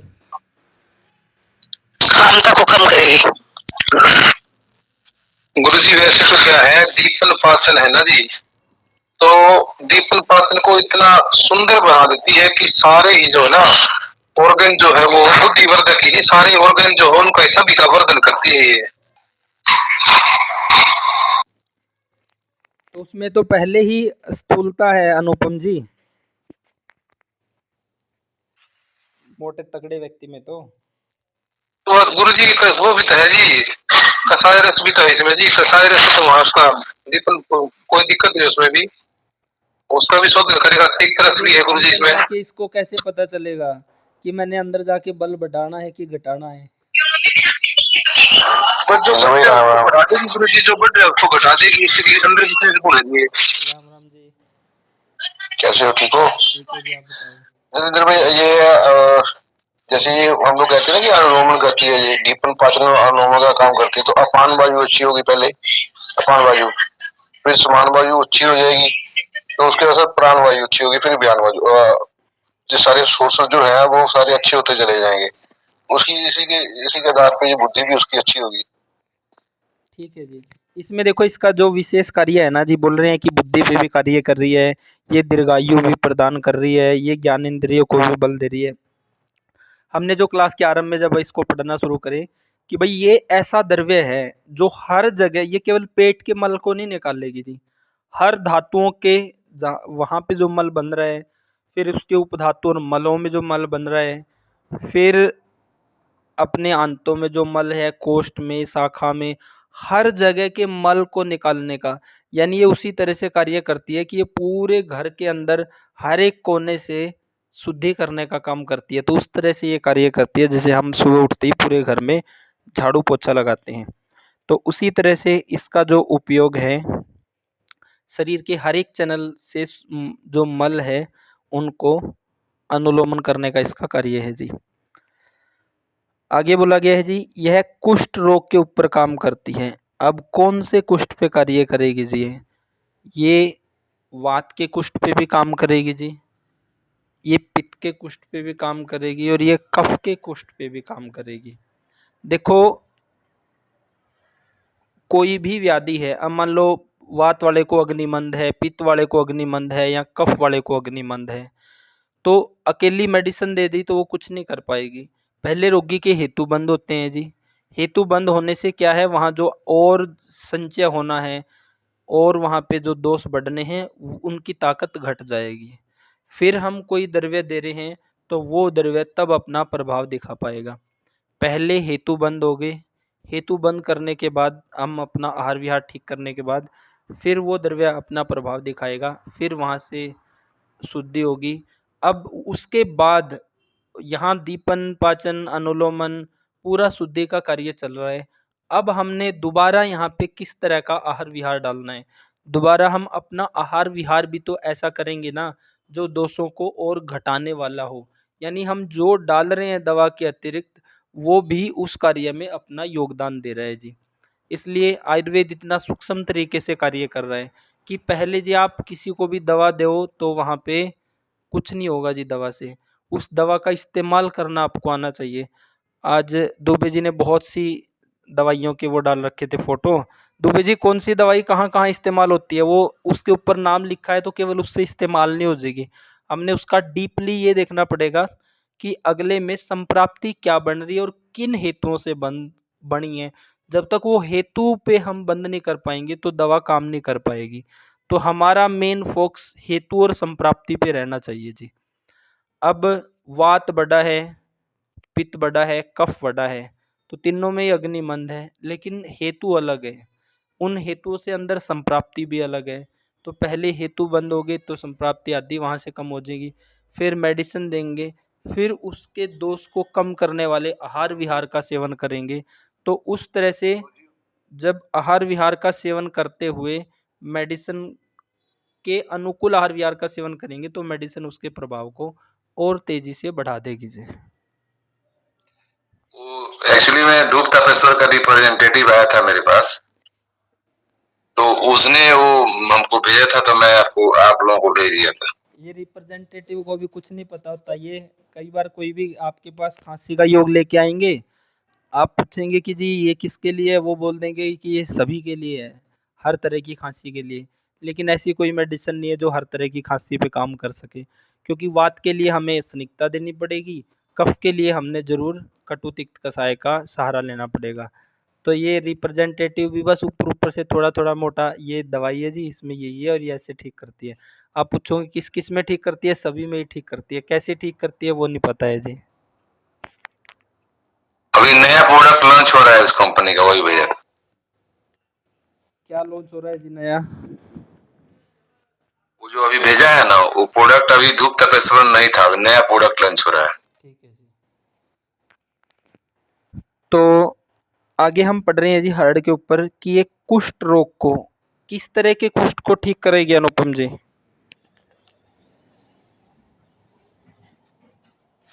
कुछ तो गुरुजी वैसे तो सारों पे काम करेगी ये, लेकिन ये मुख्य रूप से जो है ना जी, कफ का ज्यादा होगा, कफ का है या पित्त का, उस पे ज्यादा काम करेगी। वात के शरीर में अगर कोई भी रोग होता है तो सबसे बड़ी चीज क्या है जिसको हमें ठीक करना होता है, या सबसे बड़ी ऐसी कौन सी चीज है दीपन पाचन अनुलोमन में जो सबसे खतरनाक रूप से वात वाले में बिगड़ा होता है? अनुलोमन गुरुजी। और पित्त वाले में? पित्त वाले में तो देखना पड़ेगा गुरुजी, उष्ण गुण या तीक्ष्ण गुण है या गर्म। कफ वाले में आम का पाचन करना होगा गुरुजी शायद। देखो कफ वाले में व्याधि की शुरुआत होगी जी, व्याधि की शुरुआत होगी, उसका जो अग्नि मंद होके आम बन रहा है वहां से जी, आम से फिर वो संप्राप्ति जारी है। तो ये क्या करेगी जी, वहां आम का पचन करेगी जी। जब हम हेतु बंद कर देंगे तो आगे ये आम का पचन करेगी, दीपन पाचन अनुलोमन को सुधारेगी। और वात वाला रोगी कई बार हमारे पास आता है, वो बोलेगा जी भयंकर कब्ज है। अब जब कब्ज है तो भूख कैसी लगेगी, उसको हम क्या करते हैं जी, उसके हेतु ठीक करा के, ठीक है कि उसको दीपन पाचन की मेडिसिन देंगे, लेकिन 1-2 दिन के लिए आप ऐसी मेडिसिन दे देते हैं कोई ना कोई जो उसको पेट साफ करने का काम करे। जैसे कि गंधर्वस्तादि तेलम कैप्सूल दे दिया, वो क्या है जी, उसमें एरंड का वो है, एरंड का तेल है, उसमें सब भावनाएं वगैरह दी गई है, तो उसमें क्या है वो पेट साफ कर देगा और ड्राइनेस भी नहीं आने देगा। एक बार अनुलोमन अच्छा हो गया तो दीपन पाचन फिर तेजी से सुधर जाएगा जी। तो वात वाले में ये विशेषकर अनुलोमन कार्य करेगी, फिर दीपन पाचन होगा। कफ वाले में पहले दीपन पाचन होगा फिर अनुलोमन होगा। और पित्त वाले में भी ये रेचन करेगी एक तरह से वहाँ पे। जैसे आप लोगों को कई बार बताया ना कि जी आप किसी को भयंकर एसिडिटी है तो ऐसा कर लो, 1 गिलास पानी ले लो, उसमें 1 चम्मच शहद डाल लो और पौना चम्मच उसमें आंवले का पाउडर डाल लो और 1/4 चम्मच हर्ड का डाल लो जी, तो वो रेचन होगा, बहुत जल्दी लाभ मिलेगा जी। ऐसा देखा गया बहुत से रोगी तो शाम को ही फ़ोन कर देते कि आज पूरे दिन एसिडिटी नहीं बनी। वो केवल तत्काल राहत देने के लिए, लंबे टाइम तक ना दो, बाकी उसके हेतु आदि चेंज कर दो जी। तो इस तरह से एक कुष्ठ पे कैसे कार्य कर रही है, तो ये किसी भी रोग पे, तो वात वाले पे विशेषकर अनुलोमन करके फिर दीपन पाचन कर रही है जी। और कफ वाले में दीपन पाचन करते हुए आगे वाली चीजें बन रही है। और पित्त के अंदर अब द्रव गुण बढ़ा है तो ये रेचन भी करेगी और शोषण भी करेगी जी। तो इस तरह से हर व्याधि में इन गुणों के कारण ये काम करती है। आगे है विवर्णता। विवर्णता यानी कि जो वर्ण है वो खराब हो गया है जी। वो खराब कब होगा जी, वात वाले में तो वहाँ पे श्यात्मक संप्राप्ति है जी। अब श्यात्मक संप्राप्ति को ये कैसे ठीक करेगी, ये अकेले ठीक नहीं करेगी, ये केवल दीपन पाचन अनुलोमन को सुधार देगी, ठीक वहाँ पे फिर शुद्ध चिकनाई ही करेगी। अब क्या है, दीपन पाचन अनुलोमन से जब पचना शुरू हो जाएगा तो वर्ण को अच्छा करने का काम वो चिकनाई करेगी, लेकिन ये उस चिकनाई के योग्य शरीर को बढ़ा देगी जी। ऐसा नहीं है कि वात वाले के वर्ण को भी ये अकेले ही सुधार देगी, ये शरीर को उसके लायक बना देगी, फिर शुद्ध चिकनाई व्यक्ति खाएगा तो उसको ये ठीक कर देगी। और पित्त वाले में विवर्णता क्यों आ रही है, क्योंकि वहाँ पे द्रव गुण है, उस पे काम करेगी ये। जो पेट में है वही तो फिर बाकी जगहों पे पहुंचेगा, वही रक्त में पहुंचेगा। कफ वाले में ये दीपन पाचन अनुलोमन करते हुए। फिर आगे है स्वर भेद। स्वर भेद के ऊपर बहुत अच्छा रिजल्ट है जिसका। स्वर भेद है, गला खराब है, बिल्कुल परम औषधि का काम करती है जी। वात वालों के साथ घी में भून के दे दो जी, और कफ वालों को आप शहद के साथ भी दे सकते हो, गर्म पानी के साथ भी दे सकते हो, और पित्त वालों को भी घी के साथ दो तो ज़्यादा बेटर है जी। फिर आगे है जीर्ण जवर।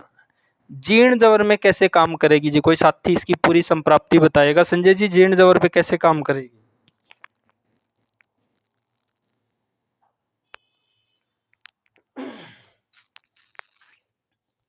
गुरुजी दीपन पाचन करके स्रोत शुद्धि कर देगी ये। और क्या करेगी इसके अलावा? धातुगत अग्नियों की, धातुगत भी ये वो करेगी जी, धातुगत मलों को भी हटाएगी और दीपन पाचन भी करेगी, और वहाँ पे शुद्धि करने का काम भी करेगी। तो धातुगत अग्नियों पे भी विशेष काम करेगी। इस तरह से ये जीर्ण अवस्था को भंग करेगी जी। मतलब जो बिल्कुल सूक्ष्म लेवल पे, ये बिल्कुल डीप जाके पूरा झाड़ू पोछा लगाने का काम करती है जी। फिर आगे विषम जवर है, ये धातुगत चला गया है जी। शिरो रोग है, तो शिरो रोग में किस तरह से वात में अनुलोमन कर रही है। वात में शिरो रोग कब बनेगा? जब अनुलोमन रुका है तो प्रतिलोम होकर वायु कहीं भी घुस सकती है, तो वो सिर तक चली गई है जी। सिर में वेदना है, खोखलापन है, चंचलता है, दिमाग घूम रहा है, कभी इधर कभी उधर, बहुत अंदर डर है, तो अनुलोमन अच्छा कर रही है। और कफ वाले में क्या कर रही है? ये पचन करते हुए जी, आम का पचन करते हुए। और पित्त वालों में जब ऊपर की तरफ एसिड जा रहा है, तो इस तरह से ये तीनों पे कार्य कर रही है। आगे है जी नेत्र रोग। नेत्र रोग पे कैसे करेगी जी?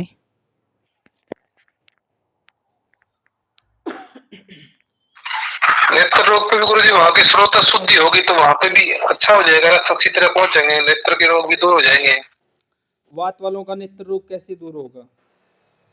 वहाँ के अनुलोमन ठीक हो जाएगा गुरुजी। अनुलोमन ठीक होगा तो वहाँ का जो यानी कि रसों का स्राव है वो ठीक से होने लग जाएगा। वहाँ पे अनुलोमन होगा तो वहाँ वो स्राव नहीं हो पाएगा अच्छी तरह से, वहाँ पे सर्कुलेशन नहीं होगा। फिर ताकत देंगे तभी तो नेत्र अच्छे होंगे, शुद्ध चिकनाई उनको खिलाएंगे जी। वात वालों का होगा, वात वालों को ताकत चाहिए गुरुजी। हाँ, वात वालों को। तो आगे है जी पांडु रोग। पांडु रोग यानी खून की कमी। अब खून की कमी किसी भी व्यक्ति में कब होगी जी? जब उसका दीपन पाचन अनुलोमन बिगड़ा है, चाहे वो कफ का व्यक्ति हो, चाहे वो पित्त का हो, चाहे वो वात का हो। अब पित्त कफ वाले में क्या है जी? वहाँ अग्नि मंद है, आम बन रहा है तो अच्छा रस बन नहीं रहा, तो अच्छा रक्त भी नहीं बन रहा, अच्छा रस भी नहीं बन रहा है, तो रस धातु की अग्नि भी मंद होगी, रक्त की भी मंद होगी। तो कफ में हमने खून बढ़ाने के लिए कोई भी मेडिसिन देने की जरूरत नहीं है, केवल कफ का दीपन पाचन अनुलोमन अच्छा कर दो जी। वहाँ से आम हटेगा, अच्छा रस बनेगा, अच्छा रक्त बनेगा, तो वो हो जाएगा जी। तो ये कैसे कार्य कर रही है? ये पूरा आम का पचन कर रही है जी वहाँ से, और फिर दीपन पाचन अनुलोमन कर रही है, तो इस तरह से कफ पे काम करेगी। और वात वाले में दीपन पाचन अनुलोमन को सुधारते हुए शुद्ध चिकनाई खिलाएंगे। बाहर से अच्छा अन्न, भोजन और चिकनाई का सेवन करेंगे तो वहाँ अच्छा रस बनेगा, अच्छा रक्त बनेगा, तो इस तरह से। और पित्त वालों में, जब पित्त वालों में क्या होगा? अगर द्रव गुण अधिक बढ़ा है, लंबे समय से है, फिर उसको दबाने के लिए गोलियां खाए जा रहे हैं हर रोज पे हर रोज, या कुछ कुछ टाइम पे, या इंजेक्शन पे आ गए हैं, तो उनमें क्या है जी? उनमें जब हर रोज संप्राप्ति बन रही है, उसको दबाए जा रहे हैं, तो वहाँ पे उनको अल्सर वगैरह भी बन जाएगी, अगली संप्राप्तियाँ भी चली जाएगी, तब रक्त की कमी होगी। तो वहाँ पे उस द्रव गुण को हटाना ही उसकी चिकित्सा है जी। फिर वहाँ से अच्छा रस रक्त बनेगा, तो इस तरह से खून बढ़ेगा। और पित्त वालों में द्रव गुण लंबे टाइम तक बढ़ा रहे तो वहाँ पे फिर कामला यानी पीलिया की भी संभावना हो जाती है जी। तो हृदय रोग में, आगे हृदय रोग में भी उसी तरह से कार्य करेगी। कफ में आम का पचन, पित्त वाले में रेचन, और वात में साथ में ताकत देना। हाँ जी, अब बोलो जी। पित्त में उसका गुण रहेगा तो कैसे काम करेगी? पित्त में उष्ण गुण होगा तो इसके अंदर भी देखो, अब वात में अकेली तो कार्य नहीं कर रही है, लेकिन साथ में हम वात में क्या दे रहे हैं, दीपन पाचन अनुलोमन को सुधार के ताकत देने की चीजें दे रहे हैं जी, तभी ये अपना काम करेगी। अब पित्त में वैसे तो इसके अंदर मधुर गुण है, तिक्त गुण है, कसाय रस है। मधुर, तिक्त, कसाय ये तीनों ही रस है जी, लेकिन वहां पे ऊपर से भी हमने शुद्ध चिकनाई और ऊपर से भी हमने पित्त में उष्ण गुण कब बढ़ेगा, ज्यादातर उष्ण गुण ग्रीष्म ऋतु में बढ़ेगा, तो ऊपर से भी हमने शीत द्रव्य औषधि उनका सहारा लेना पड़ेगा जी। ये केवल बेसिक स्ट्रक्चर को ठीक करेगी। अब वात में ये बेसिक स्ट्रक्चर को ठीक कर रही है, लेकिन वात स्यात्मक संप्राप्ति को तो नहीं भंग कर रही, केवल रास्ता तैयार कर रही है। ये संप्राप्ति भंग होगी बाहर से शुद्ध चिकनाई और ब्रहण चिकित्सा लेने से, जो बल बढ़ाने का काम करती है। उसी तरह से पित्त पे काम करेगी, बेसिक स्ट्रक्चर को ये ठीक करेगी, बाहर से हमने दूसरी औषधियां लेनी पड़ेगी। वैसे खुद भी इसमें मधुर, तिक्त, कसाय रस है। मुकेश जी। हाँ जी, हाँ जी। अनुपम जी क्या बोलना चाहेंगे आप इनके सवाल पे?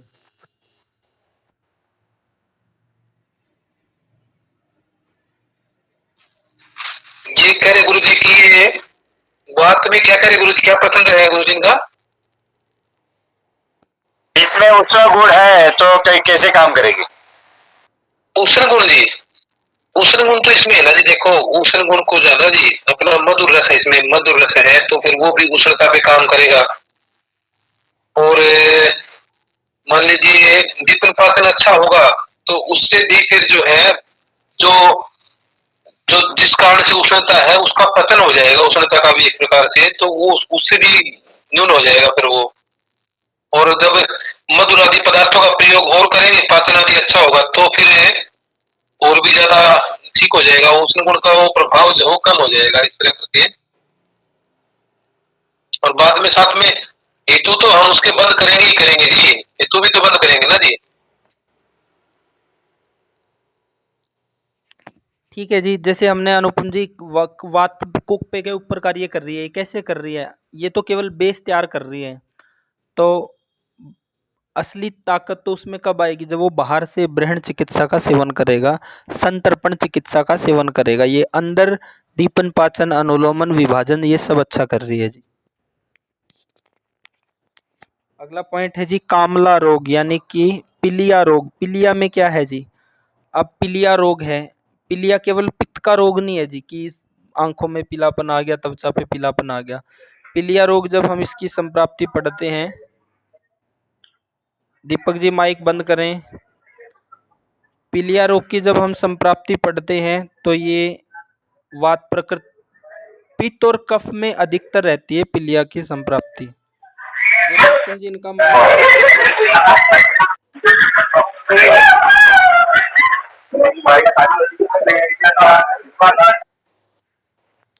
तो पीलिया है कफ वालों में होगा जी, आम कफ के आम के कारण, और पित्त वालों में होगा वहां पे द्रव गुण बढ़ने के कारण, और स्वतंत्र रूप से वात में नहीं होता, वात के साथ जब पित्त का अनुलोमन हो अनुबंध होगा तब होगा जी।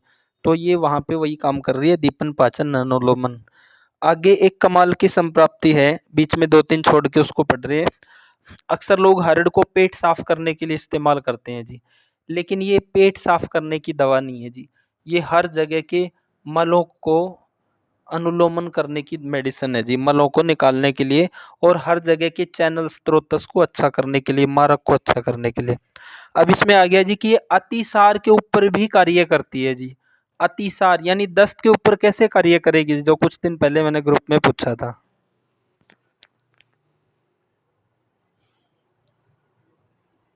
आपको पता होगा कि ज़्यादातर लोग हरड़ की फक्की खाते हैं सुबह ताकि आसानी से पेट साफ हो जाए, रात को खा के सोएंगे, लेकिन ये अतिसार को ठीक कर रही है जी। कैसे कार्य कर रही है, कोई साथी बताएगा जी?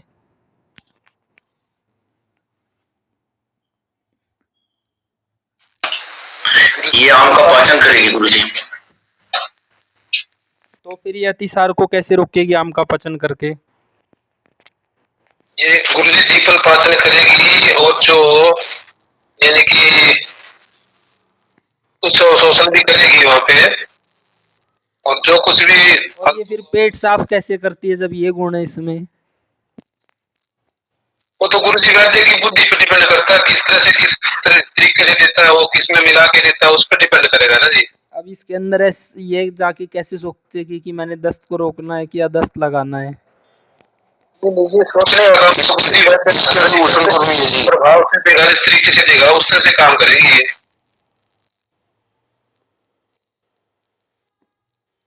इसके अंदर उष्ण गुण होने के कारण ही। तो उष्ण गुण होने के कारण क्या होगा संदीप? अतिसार हो जाएगा। अतिसार को रोक उष्ण गुण होने के कारण वो अतिसार को रोकेगी ना, द्रव गुण को सुखाएगी वो। ठीक है, लेकिन फिर अतिसार लगाती कैसे है, दस्त कैसे लगाती है? ये दस्त भी लगा रही है, ये दस्त भी देखा मैं लगा रही है, नहीं लगा रही। लोग पेट साफ करने के लिए रात को लेके तो सोते हैं जिसको। ठीक है ठीक है ठीक है ठीक है, वो अनुलोमन करती है। हाँ वो अलग चीज है। अब इसको कैसे पता है अंदर जाके अनुलोमन करना है कि अतिसार लगाना है? ये भी सही है जी। इसको जी समझा के भेजते हैं जी। देखो, पेट साफ करने का इसका मुख्य कार्य नहीं है जी। हमने जो अभी इसके ऊपर डिस्कस कर रहे हैं ना जी, इसका कार्य पेट साफ करने का नहीं है, इसका कार्य है केवल अनुलोमन करने का। अब अतिसार पे कैसे कार्य कर रही है जी? मान लो इसका काम है, अतिसार क्या है जी? अतिसार के बारे में बोला गया है, उपेक्षा ही भेषज। आरंभिक अवस्था में अगर वहाँ आम है तो उपेक्षा ही भेषज, रोकना नहीं है इसको, उपेक्षा कर दो अतिसार की। अगर आम अतिसार है, आम अवस्था है, आम निकल रहा है तो उसको रोकना नहीं है, उसकी उपेक्षा कर दो जब तक आम निकले। लेकिन अगर आम निकल गया है फिर इसको रोकना कब है अतिसार को? वो हमने पढ़ा कि जब भाई हमारी पिंडलियों में, उर्वों में, टांगों में कमजोरी आने लगे, उठा ना जाए, चक्कर आने लगे, तब हमने अतिसार को रोक देना। अगर ऐसा महसूस होने लगे तो वहाँ पे समझ लेना है कि आम निकल चुका है जी। तो अतिसार के आरंभ में या वमन के आरंभ में अगर आम आ रहा है तो उसकी उपेक्षा कर दो, उपेक्षा ही उसकी भेषज यानी कि चिकित्सा है, औषध है, दवाई है। और जब आम निकल चुका है तब पचन कर दो। ये तो इसका कार्य क्या है जी? हरड़ का, हरड़ का कार्य हमने स्तंभन नहीं देखा है जी, स्तंभन नहीं पढ़ा कहीं भी कि ये स्तंभन कर रही है जिसके कारण ये अतिसार को रोक रही है। इसका कार्य हम आज की कक्षा में यही पढ़ते आए हैं कि जी ये हर जगह का झाड़ू पोछा लगा के, जैसे हम घर को साफ करते हैं वैसे ये शरीर के अंदर से हर ऑर्गन को इस तरह से क्लीन कर देती है। तो अतिसार है कब बना है? अति गुरु खा लिया है, अति गुरु खा लिया है तो उसके पाचन के लिए अति तृष्णा निर्माण होगी, तो वहाँ पे अति द्रव और गुरु बढ़ गया है, तो वहाँ पे क्या है?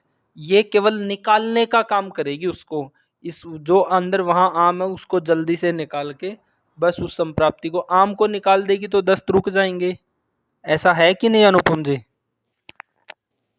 हाँ जी गुरु जी, आम निकल जाएंगे, वहां की संप्राप्ति भंग हो जाएगी। तो ये उस आम को ये तेजी से निकाल देती है जी।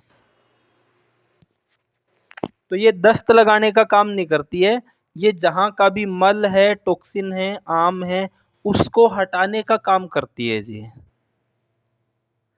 जैसे हमने पढ़ा कि रात भर धातु निर्माण का कार्य है, सुबह जितना भी एक्स्ट्रा मल कहाँ का कहीं का भी, चाहे वो आंखों का है, कानों का है, नाक का है, कोष्ठ का है, हर जगह के मल को फिर ये बाहर निकालने के लिए कार्य करती है जी।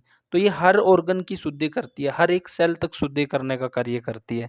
तो ये केवल उस मल को निकालने का काम करती है। यहाँ पे भी उसी तरह की संप्राप्ति है, तो वो बार बार थोड़ा थोड़ा करके निकल रहा है, ये एक बार ही निकाल के उसको वहाँ अंदर से क्लीन, तो वहाँ पे अतिसार बंद हो जाएंगे जी। इस तरह से कार्य करेगी जी। तो ये पेट साफ करने के लिए नहीं है, जो लोग पेट साफ करने के लिए लेते हैं वो तो सुबह अंतों का वैसे भी कार्य है स्वाभाविक रूप से मल निकालना, रात को लेके सो गए हैं तो ये सुबह भी लेंगे तब भी ये अपना काम करेगी। लेकिन जिनको भयंकर कॉन्स्टिपेशन है उनमें नहीं काम करते जी, क्योंकि इसका वो काम नहीं है, वहां पे प्रॉपर चिकित्सा के द्वारा ही इसका सूक्ष्म लेवल पे काम है जी। समझ पा रहे हो जी? बोर तो नहीं हो गए? एक प्रश्न है, हाँ जी। क्या गर्भवती स्त्री को दे सकते हैं इसे? किसको दे सकते हैं जी?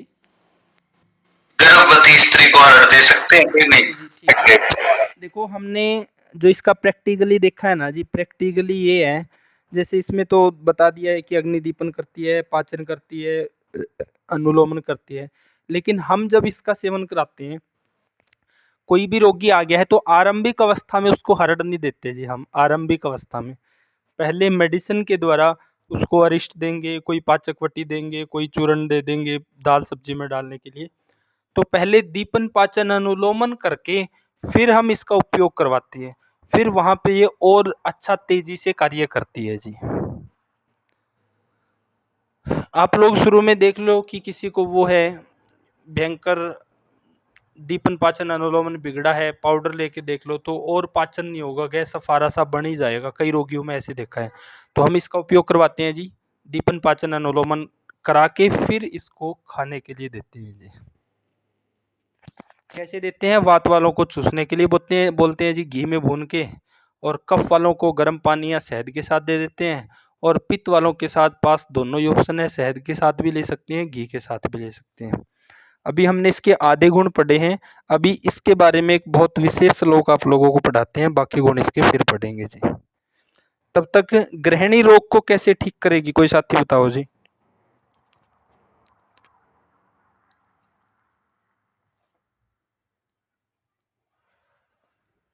गृहिणी रोग को कैसे ठीक कर रही है जी हरड़?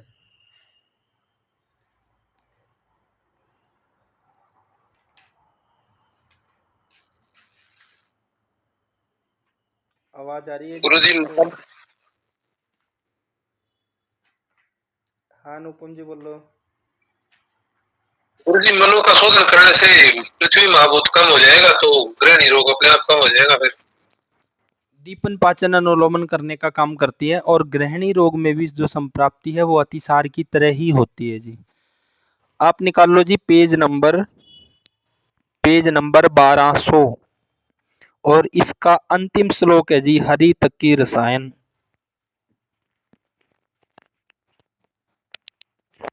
आजकल लोगों ने क्या कर दिया है जी, अपना लाइफस्टाइल पूरा बिगाड़ लिया है। हर व्यक्ति का सिस्टम बिगड़ा हुआ है, हर व्यक्ति बीमार है, और हर व्यक्ति को जब दीपन पाचन अच्छा नहीं है तो मलावरोध तो है ही जी। मलावरोध है तो वहाँ पे पेट साफ करने के लिए जो रसायन औषधियाँ थी उनका ऐसा उपयोग बना दिया कि केवल पेट साफ करने मात्र के लिए उनको विशेष संज्ञा और नाम और रूप दे दिया है जी, और इनका रसायन जो गुण थे वो सब खत्म कर दिए है जी। पढ़ो जी पेज नंबर। कफ वाले को जो देना है ये बिना मतलब हरड़ को भुने हुए देंगे, इसे इसका चूर्ण बना करके। कफ वालों को हम इसका पाउडर दे सकते हैं जी गर्म पानी के साथ। कफ वालों को इसका पाउडर गर्म पानी के साथ, अगर सर्दियों का टाइम है तो गर्म पानी के साथ दे दो कफ वालों को, और गर्मियों का टाइम है तो शहद के साथ दे दो जी। तो इसमें मतलब कि कफ और पित्त दोनों को दिया जा सकता है पाउडर? हाँ बिल्कुल दोनों को दिया जा सकता है जी पाउडर। अनुपम जी जी। पेज नंबर 1200 का अंतिम श्लोक। अंतिम का गुरुजी पहले वाला श्लोक है जी, हरित की है ना जी, हरित की रसायन गुरुजी। हाँ हाँ इस पेज का अंतिम श्लोक है जी गुरुजी। हरित की रसायन। ये 1200 का श्लोक पढ़ो गुरुजी, है हरितिकम ना सर्पेशी हम ये पढ़ दो जी, हरित की रसायन अनुपान से हरड़ का सेवन। हरित की रसायन है, एक हरड़ को घी में पका कर खाएं, उसके साथ उसी घी को शीतल होने पर पिए। इस योग का सेवन करते रहने से शरीर में बल चिरकाल तक उस प्रकार बना रहता है जैसे कृतज्ञ पुरुष के साथ एक बार किया हुआ उपकार फिर स्थायी होता है। इससे पहले वाला श्लोक पढ़ो जी। अजी हरितिकम तर्पिशी संप्रताप। नहीं हिंदी पढ़ो, इससे ऊपर वाला श्लोक हरि तक की रसायन, इसको पढ़ो जी। हरित की रसायन है तो अनुपान भेद से हरड़ का सेवन है।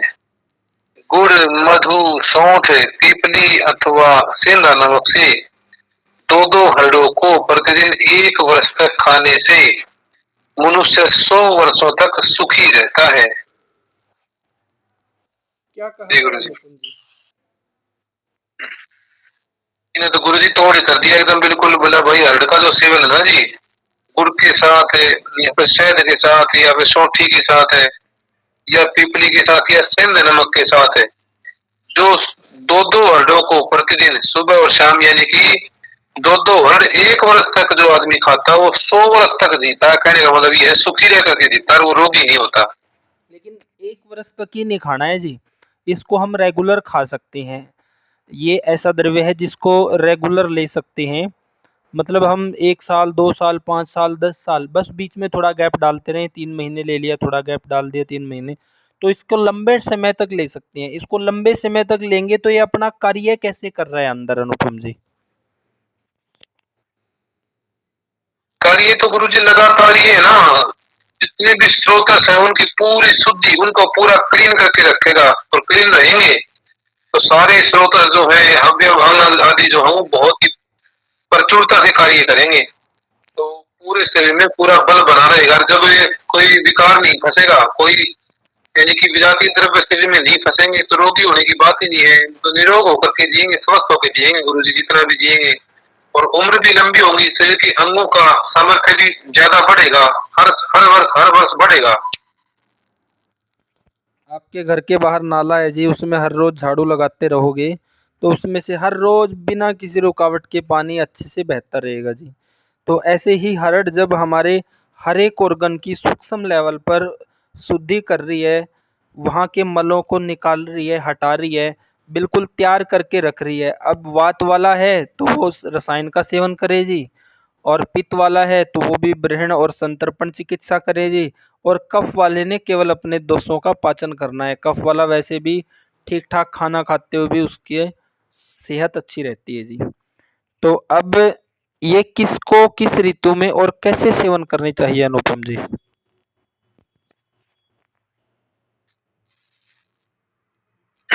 गुरुजी, यदि गुड़, उसको क्या बोलते हैं, कफ वाला जो है वो गुड़ के साथ सेवन करे, और पित्त वाला जो है वो जो है मधु के साथ भी सेवन कर सकता है। गुड़ के साथ नहीं करना है जी। मधुर मधुर नहीं गुरुजी। हाँ, कफ वालों ने गुड़ के साथ नहीं करना है जी। कफ वालों ने या तो मधु के साथ कर ले जी, शहद के साथ। वात वाला गुड़ के साथ कर सकता है जी। वात वाला ही कह रहा था जी मैं, वात वाला वो दिमाग में बात चल रहा था, ये बार मैं बोल रहा था, तो वात वाला गुरुजी जो है ना गुड़ के साथ करे, और पित्त वाला मधु से भी कर सकता है, और गुड़ से भी कर सकता है, और कफ वाला है तो वो सौंठी के साथ या पीपल के साथ करे। ठीक है जी। गुरुजी पेज कौन सा है ये? पेज नंबर है 1200 जी। 1200। ओके। हाँ जी। अच्छा, इसको सुबह ही लेना है जी, लेने का समय सुबह ही है, जैसे ये बताइए अभी अपना घी में उस घी को पीना है, अभी ये सुबह ही करना है काम? हाँ, ये सुबह ही करना है जी काम। देखो, आपको इसका बेस्ट प्रैक्टिकल जो उपयोग है वो बताते हैं जी।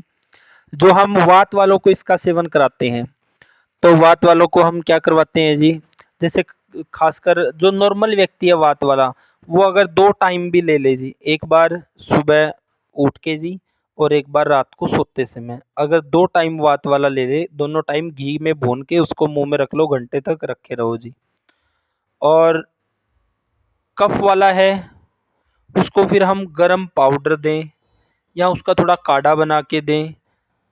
हालांकि काढ़ा पीने में डिफ़िकल्ट हो जाएगा जी, उसके लिए पाउडर दें गर्म पानी के साथ, वो लेने में आसान रहेगा। और कफ वालों को भी हम 2 टाइम दे सकते हैं जी। वैसे 1 टाइम जिनका बैलेंस में है वो 1 टाइम ले सकते हैं, जिसमें अति स्थूलता है उनको दोनों टाइम भी दे सकते हैं, या व्यायाम काल में भी दे सकते हैं। देखो, आयुर्वेद कितना सूक्ष्म साइंस है जी, कितनी सूक्ष्म साइंस है। ये नहीं कि एलोपैथी की जगह कि सबको जी बस 2-2 गोली खाने के बाद दे दो, सुबह दे दो, शाम को दे दो, दोपहर को दे दो, ऐसा नहीं है। आयुर्वेद ये देखता है जी कि भाई उसको नाभि के नीचे का रोग है तो भोजन से पहले दो, नाभि के आसपास का रोग है तो भोजन में मिला के दे दो, और प्राणवायु का रोग है तो खाने के बाद दे दो, और पूरे ही शरीर के रोग है तो दोपहर के खाने के बाद दे दो, और गले के ऊपर के रोग है तो रात के समय में दे दो। यानी जो एरिया अब रात को सोने से क्या है, रात को सोने से उदान प्राकृतिक अवस्था में आता है, तो भाई जब उदान प्राकृतिक अवस्था में आ रहा है उस समय दवाई देंगे तो वो और ज़्यादा अच्छा हो जाएगा जी। अब अपान प्राकृतिक अवस्था में कब आ रहा है? सुबह उठते ही अगर एक बार साफ हो गया तो व्यक्ति दिन भर सुखी रहेगा जी। तो अपान का प्राकृतिक कार्य है सुबह के टाइम में जी, अपान का। उदान प्राकृतिक रूप से अच्छा हो रहा है शाम के समय में, सोते समय जी। सो के वो प्राकृतिक अवस्था में आ रहा है। और अपान प्राकृतिक अवस्था में है सुबह के टाइम में, तो फिर समान अपने समय से प्राकृतिक अवस्था में रहेगा, समय से भूख लगेगी सूर्योदय के साथ ही जी। और फिर खाना पचेगा, उसमें शुद्ध चिकनाई होगी तो हमारी प्राणवायु अच्छी होगी, यानी प्राण पे कार्य होगा भोजन के पाचन के बाद। और एक ही टाइम बच गया है, उस समय होगा जी व्यायाम पे पूरे शरीर के ऊपर कार्य है। अब एलोपैथी क्या है जी, कोई भी रोगी है, कोई भी बीमारी है, कुछ भी है तो जी वही सुबह दे दो दवाई, दोपहर को दे दो, वो दे दो, बस ये इतना सूक्ष्म लेवल पे नहीं है जी जैसा अपना आयुर्वेद है जी। तो हमने जो हरड़ का पढ़ा है, जो बात तीनों को कैसे कैसे देना है, एक बार रिपीट कर देंगे, थोड़ा सा सुनने में थोड़ी सी हो रहेगी जी। किनको जी? हाथ वाले को और कफ वाले को। क्या चीज? हरड़ है? हाँ जी हाँ जी, कैसे देना है और किस है उसमें। वात वाले घी के साथ ले, घी में भून के जी, और फिर उसको मुंह में रख लो, वो अपने आप पिघल के अंदर चली जाएगी जी। क्वांटिटी कितनी रहेगी, मतलब दोनों को एक साथ भूनना है या घी के साथ उसको भूनना है? अपना चैनल है उसके ऊपर वीडियो है जी कि कैसे भूनना है, वहां देखोगे पता चल जाएगा। और 2 हरड़ घी लेना है, कटोरी में आँच पे रख लेना है, बिल्कुल धीमी आँच पे, थोड़ा सा ही घी चाहिएगा जी, आधी चम्मच से भी कम। और उसमें 2 हरड़ छोड़ देनी है, वो फूल के बड़ी-बड़ी हो जाएगी, तो उसको उठा लो पहले, फिर गैस को बंद करना है। नहीं तो कई बार एक साथी हमारे पास ऐसे आए हुए थे, वो भून रहे थे जी, उसने क्या किया, घी डाल लिया और आँच कम कर रखी थी उस समय, फिर उन्होंने क्या किया, उसमें हरड़ डाल दी, वो फूल गई। अब उसने पहले हटाया तो है नहीं, वो जब उसको गैस को बंद करने लगा, पहले तो वो बिल्कुल लो थी, तेज करी तो वो उसने कटोरी में आग लगा दी जी। तो ये है जिसमें भूनने का, ऐसे भून सकते हो आप। किस थोड़ा सा घी लेना है, बिल्कुल सिम पे करके, उस पे वो गर्म हो जाएगा, वो गर्म होने लगेगा, केड़ने लगेगा, उसमें हरड़ छोड़ दो, वो फूल के बड़ी हो जाएगी, उसको मुंह में रख लो 1 घंटे तक, ऐसा करना है। तो जिन एक दे सकते हैं, बहुत है, 2 दे सकते हैं 9-10 साल के बच्चे को। बच्चों को 1-1 भी काफ़ी है, 2-2 भी दे दोगे तो कोई नुकसान नहीं है जी। ठीक है जी। अब मनोज का सवाल था कि गर्भवती को दे सकते हैं जी, बिल्कुल दे सकते हैं गर्भवती को। अच्छा वैद्य जी, मैं एक जगह मैंने ये भी सुना था, पता नहीं गलत है कि सही है, कि राज्य क्षमा के जो मरीज है जैसे, उसको नहीं देनी चाहिए ये, क्या ये सच है? उसको तो देनी चाहिए, बहुत ज़रूरी है जी उसको देनी, क्योंकि राज्यक्षमा की जब हम संप्राप्ति पढ़ेंगे तो वहाँ तो जी सातों धातुओं की अग्निमंद होती है राज्यक्षमा में। ठीक है। गुरुजी फिर उसको मतलब मुंह में रखना है या फिर निकल जाना है, खाना है, फेंक देना है? मुंह में रखोगे तो वो 15-20 मिनट में इतनी पतली हो जाएगी, वो अपने आप ही अंदर चली जाएगी, पता ही नहीं चलेगा कब अंदर चली गई। मुंह में रखो जी, जितना ज़्यादा टाइम तक आप रख सकोगे, आधा घंटा, पौना घंटा, लेकिन आधे घंटे तक वो अपने आप गल के अंदर चली जाएगी जी। गुरुजी उसको लेने का सुबह का ही समय, अभी जो समय बता रहे थे आप? वात वाला तीनों टाइम ले सकता है जी, बहुत बढ़िया है। और कफ वाला इसको पाउडर शेप में ले? हाँ, कफ वाला पाउडर में ले तो वो ज़्यादा फायदेमंद है जी। गुरुजी पाउडर का जैसे मतलब दुकान के पंसारी से तो साबुती लेकर के आ गए, फिर घर पे इसको कूट के बड़ी, फिर मिक्सी में पीस करके फिर इसको 1 चम्मच मात्रा में ले घी के साथ में, क्या कैसे? नहीं, वात वाले को तो उसके साथ ही देना है, कफ वाले को तो पानी के साथ ही देना है जी, गर्म पानी के साथ। ये छोटी हरड़ है। हाँ? भून के लेना है तो छोटी ले लो जी, पाउडर लेना है तो बड़ी का लेना पड़ेगा। ठीक है जी।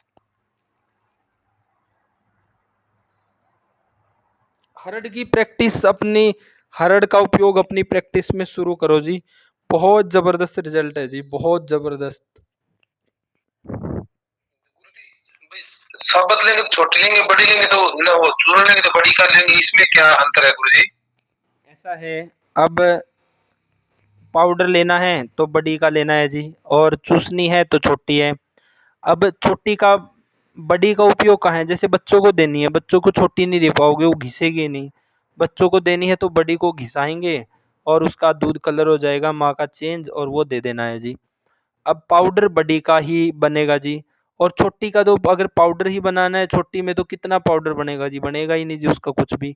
चूसने के कार्य के लिए छोटी अच्छी है, और पाउडर रूप में लेना है तो बड़ी है जी। गुरुजी पाउडर लेना तो जरूरी थोड़ी 2 ही लेनी है, 4 भी ले सकते हैं। ना, दो ही बड़ी, दो ही लेनी है जी, फिर तो अति हो जाएगी। हाँ छोटी वाली 4 ले लें जी, मान लो 4 का बना ले, पाउडर बनाना है तो। वो तो 4 का क्या, फिर आपका 2 इतना तो 6-8 का बनेगा जी। तो गुरुजी को क्या बोलते हैं, ये बना के भी तो रख सकते हैं पाउडर तो। हाँ, पाउडर बना के भी रख सकते हैं जी, लेकिन लंबा ना रखें जी, 2 महीने से ज़्यादा ना रखें। और गुरुजी गुण भेद में भी तो अंतर होगा गुरुजी, छोटी बड़ी में गुण भेद में कोई अंतर नहीं है। अंतर है जी, गुण भेद में भी अंतर है। तो फिर जी फिर वात वालों के लिए छोटी लाभदायक है जी, और कफ वालों के लिए, पित्त वालों के लिए बड़ी लाभदायक है। चूसने में छोटी लाभदायक है, और वैसे बड़ी लाभदायक है जी।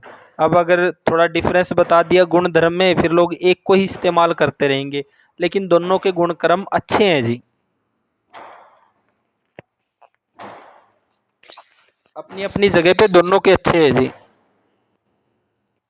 जी गुरुजी ये मान थोड़ी ही चल रही, क्या चल रहा है जी बीच में बीच पे? ये बाहर से आवाज आ रही है जी। तो इसको प्रैक्टिस में उपयोग करोगे तो बहुत बहुत बहुत अच्छे रिजल्ट है जी, खासकर सूखी खांसी और सांस दमा अस्थमा के मरीज और वात वालों में, इस तरह के फेफड़ों के रोग, इनमें बहुत अच्छा रिजल्ट है जी। और कई साथियों में तो ऐसा देखा गया है जी, जब तक हरड़ का सेवन करते हैं तो बहुत एक्टिवनेस रहती है जी, एक्टिवनेस।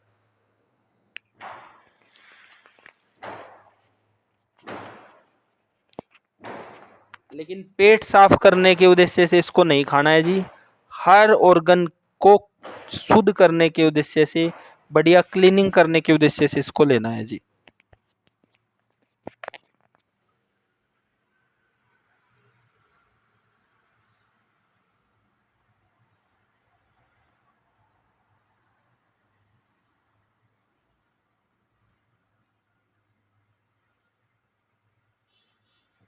तो वापस आए जी पेज नंबर 119 पे, तो इसमें दिया है आगे कि ये गृहिणी रोग पे दीपन पाचन अनुलोमन करेगी। राज्यक्षमा में ये देखो आ गया है, आपका सवाल था मनोज जी, राज्यक्षमा में इसको देना है,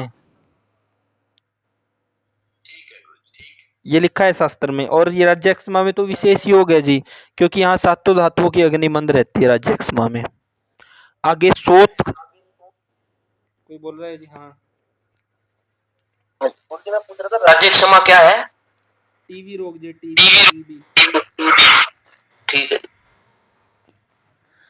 तो इसमें सोथ रोग में, सूजन में जी, सूजन में कैसे काम करेगी? सूजन कब हो रही है, या तो आम है या अनुलोमन रुका है, तो ये दोनों को अच्छा करती है। अतिसार में हमने पढ़ लिया है जी। मेदो रोग, मेदो रोग को ये बढ़ने ही नहीं देती है जी, और वहाँ पे दीपन पाचन करते हुए आम का पचन करेगी, उस तरह से भी काम करेगी। तो कफ वाले और वात वालों को इसको लगभग रूटीन में 1 साल 2 साल खिलाओ जी इनको, रोगियों को। बहुत अच्छी मानसिक स्तर, विचार, धारणा शक्ति और एक्टिवनेस, ये सब चीजें सुधर जाएगी जी। आगे है वमन में, वमन में भी जी, वमन कब होगा? जब अंदर अपचन है, तो ये दीपन पाचन सुधार देगी। कृमि रोग कब बनेगा? जब आम है तो उसका पचन कर देगी। श्वास काश में विशेष योग है जी इसका। योनिस्राव, महिलाओं में योनिस्राव में भी अच्छा काम करती है, ज़्यादातर लाला स्राव है वहाँ, स्पोर्टिंग है या श्वेत पर्दर है, उस पर भी अच्छा काम करेगी जी। अरसो रोग पे काम करेगी दीपन पाचन अनुलोमन करते हुए। प्लीहा रोग, वात बढ़ने से या कफ के आम के कारण प्लीहा वृद्धि है जी, वहाँ काम करेगी। अफारा पे अनुलोमन करने के कारण। उदर स्त्रोतों की रुकावट, स्त्रोतों की रुकावट ऐसा नहीं लिखा जी कि किसी अंग विशेष की, पूरे शरीर के स्त्रोतों की रुकावट को हटाने वाली है जी। गुलम रोग पे काम करेगी, अरुचि पे काम करेगी, कफ और वात रोगों का विनाश करती है। तो ये है जी हरड़, और इसको बहुत आज से ही इसकी प्रैक्टिस शुरू कर दो जी, लेकिन इसको उपयोग कराओ दीपन पाचन अनुलोमन करने के बाद जी। आगे बोला गया है कि जी आयुर्वेद शास्त्र में हरड़ है, लहसुन है, शिलाजीत है, इन सब का विशेष उपयोग है इन तीनों का ही। हरड़ की तो यहाँ तक प्रशंसा की गई है कि बच्चे पे माँ तो गुस्सा हो सकती है, लेकिन पेट में गई हरड़ कभी विफल नहीं हो सकती। ये इसकी मात्र प्रशंसा मात्र नहीं है, केवल अतिशयोक्ति नहीं है, ये वास्तविकता है जी इसकी। अब किसी का इसी टॉपिक के ऊपर सवाल जी। ये आपने जस्ट बोला है कि ये दीपन पाचन अनुलोमन के बाद कराओ, लेकिन थोड़ा टाइम पहले इसके गुण के हरड़ के तो दीपन पाचन अनुलोमन रेचन करती है ये खुद। वो ऐसा है गौतम जी, माइक बंद करो, आपकी आवाज गूंज रही है।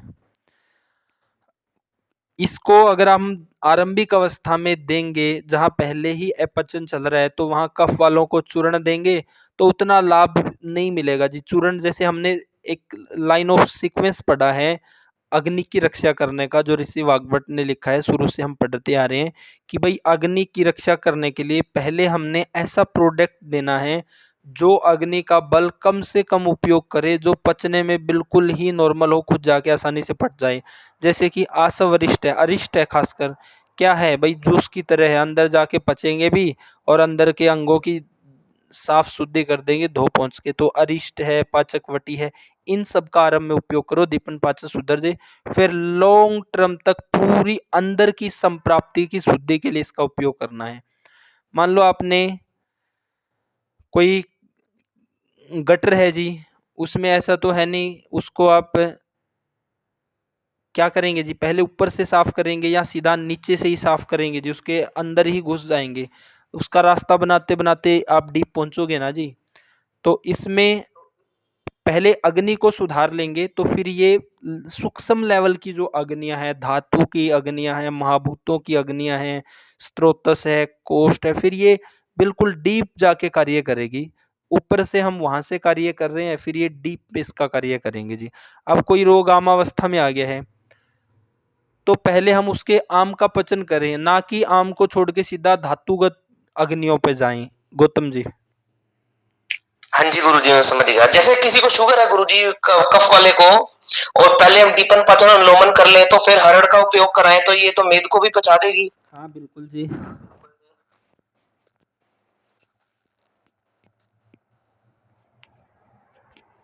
तो हमने इसका आज वास्तविक कार्य पढ़ने की कोशिश करी है जी, कि भाई ये केवल पेट साफ करने की दवा नहीं है, ये सूक्ष्म लेवल पे धातुगत अग्नियों पे, महाभूतों की अग्नियों पे, अंदर सूक्ष्म लेवल पे हर जगह के चैनल को क्लीन करने का काम करती है जी। केवल पेट साफ करने की दवा तक इसको लोगों ने समझ के छोड़ दिया है जी। ऐसा ही हो रहा है अनुपम जी।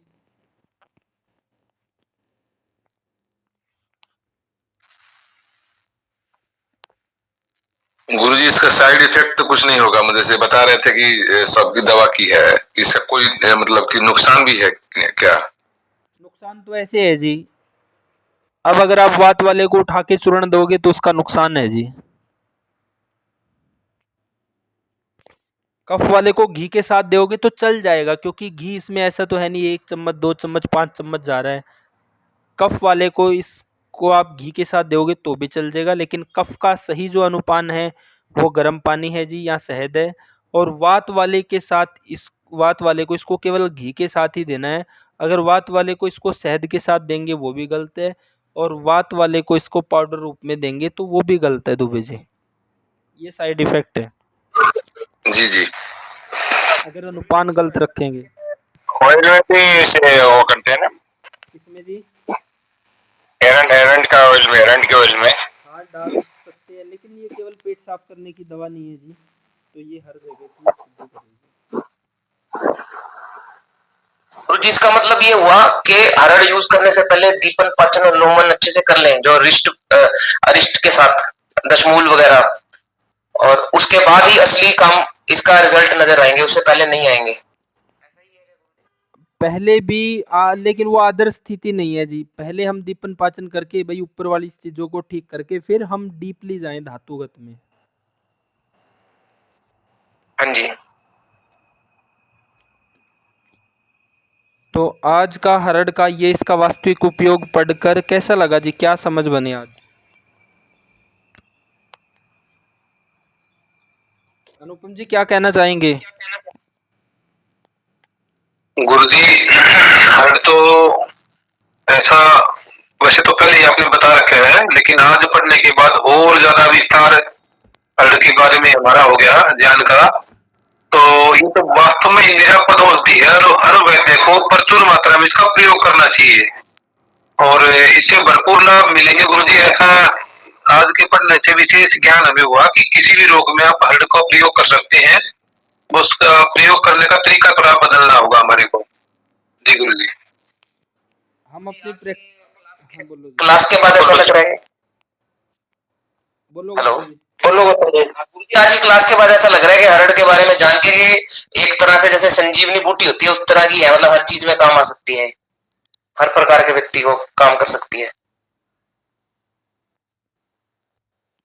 आप लोगों को शुरू में पढ़ाया जी कि अग्निमंद है, वात की 10 मूला दे दो, जीरका रिष्ट दे दो, द्राक्षा दे दो, फिर उमा डाइजेस्ट दे दो, फिर कोई चूर्ण दे दो, अब्या दे दो, ये सब पढ़ाया। तो फिर हमने वात पित्त कफ का पढ़ा। तो वहाँ पे पढ़ के कई साथियों को लगा कि यहाँ तो केवल जो बनी बनाई मेडिसिन है उनके बारे में पढ़ रहे हैं। वो ऐसी चिकित्सा थी जो नॉर्मली हर कोई अपनी प्रैक्टिस आरंभ में उससे आसानी से शुरू कर सकता है जी। फिर अब डीप जैसे हम पढ़ रहे हैं तो बीच में हमने पढ़ा कि हम 15वां अध्याय जैसे पढ़ा कि अपने कॉम्बिनेशन बना सकते हैं और हम अपनी प्रैक्टिस में जी सबसे ज़्यादा इस्तेमाल 3 औषधियाँ जैसे हरड़ है, सौंठ है, इनका सबसे अधिक उपयोग करते हैं जी। हरड़ और सौंठ का जी, छोटी हरड़ का भी, बड़ी का भी और सौंठ का भी जी। तो धीरे धीरे एक एक का इस तरह से हम सूक्ष्म लेवल पे पढ़ेंगे तो इनको भी हम सिंगल मेडिसिन को भी इस्तेमाल करना सीख जाएंगे जी। तो आज की कक्षा हमारी तरफ से हुई समापन जी। किसी का कोई सवाल हो तो रख सकते हैं, छोटा सवाल जी।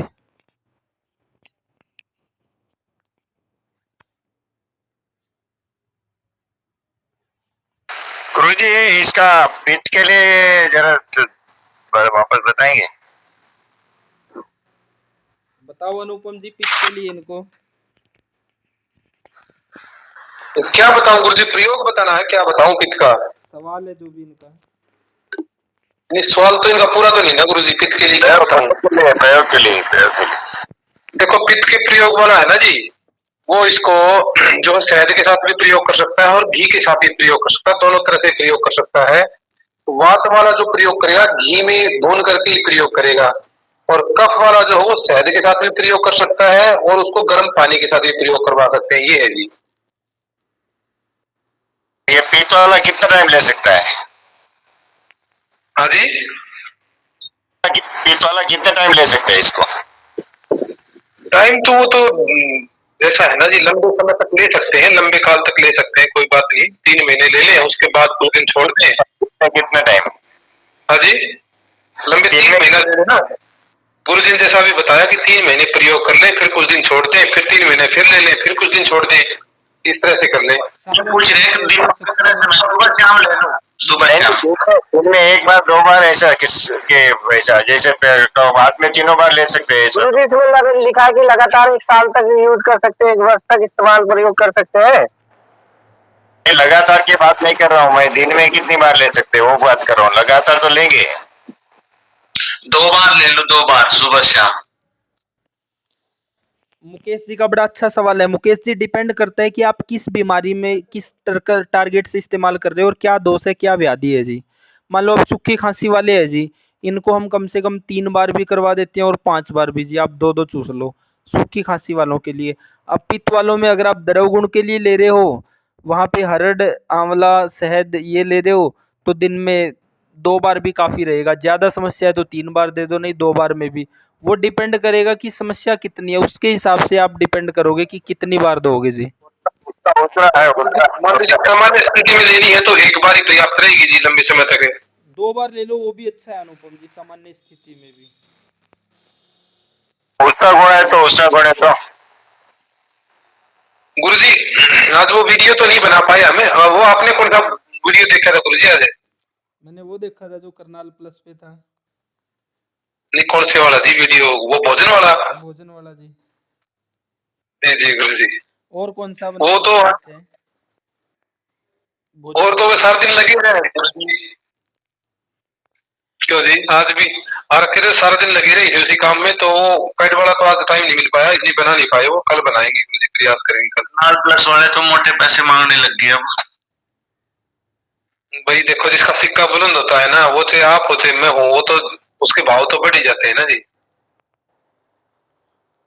अच्छी बना रखी थी अनुपम जी, बढ़िया प्रयास है, क्योंकि शुरू में बोलना शुरू करोगे धीरे धीरे धीरे बढ़ते बढ़ते बढ़ते जब असली चीजों पे आओगे तो हजूम उजड़ जाएगा। जी जी गुरुजी, जी धन्यवाद गुरुजी आपका। आपकी कृपा से होगा गुरुजी, आपके आशीर्वाद से हो पाएगा सारा ये।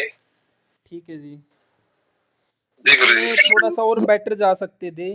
जैसे मान लो अगर मैं आपके साथ बैठा होता, वहाँ पे आपको बोला गया कि आप ये बताओ कि सलाद क्यों नहीं लेना है या वो क्यों नहीं लेना है, शायद आप वो संप्राप्ति नहीं बता पाए मेद वाली, कि भाई मेद बनना जरूरी है, आपकी किडनी को बचाना है, अंगों को बचाना है, वो वाली संप्राप्ति नहीं बता पाए वहाँ पे।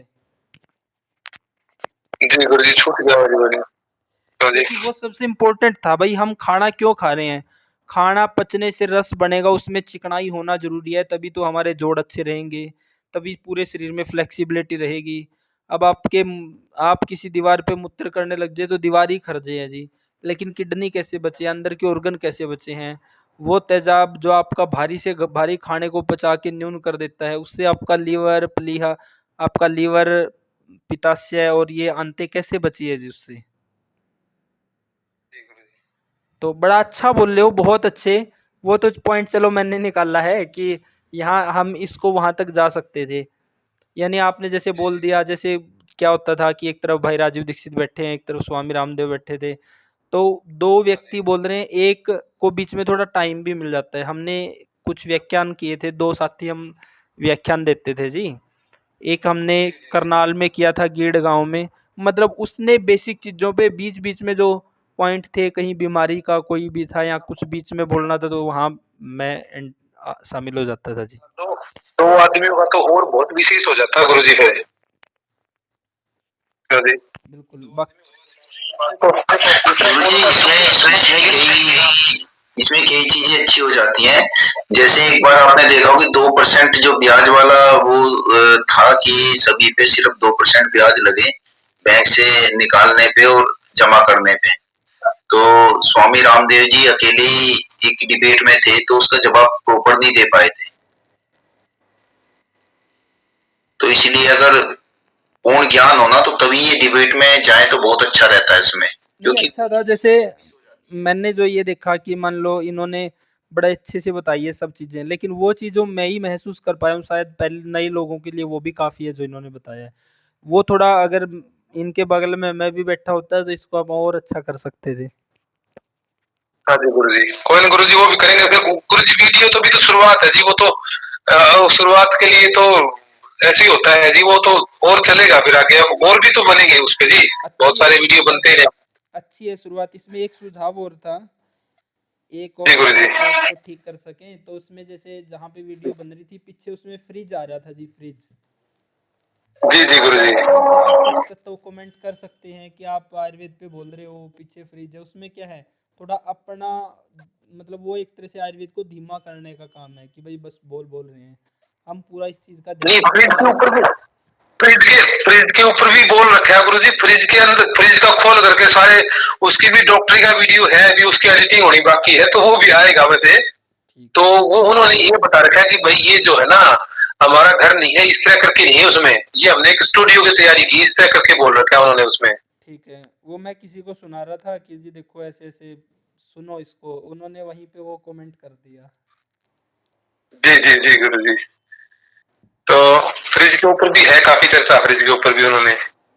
जब दो साथी बोल रहे हो तो इसमें ये होता है जी, आपने अपनी तरफ से बेस्ट दिया, उसमें कुछ बचा है तो दूसरे का ध्यान रहता है। फिर उसमें थोड़ा सा आपको टाइम मिल गया तो आप इतने में 2 मिनट का भी मिल जाए तो बंदा एक तरह से दोबारा रिफ्रेश हो जाता है जी। हाँ जी, वो भी हो जाता है। फिर वो दूसरा बोलता है तो उसके अंदर भी विचार पैदा हो जाते हैं अपने आप ही, दूसरे उसकी सुन करके।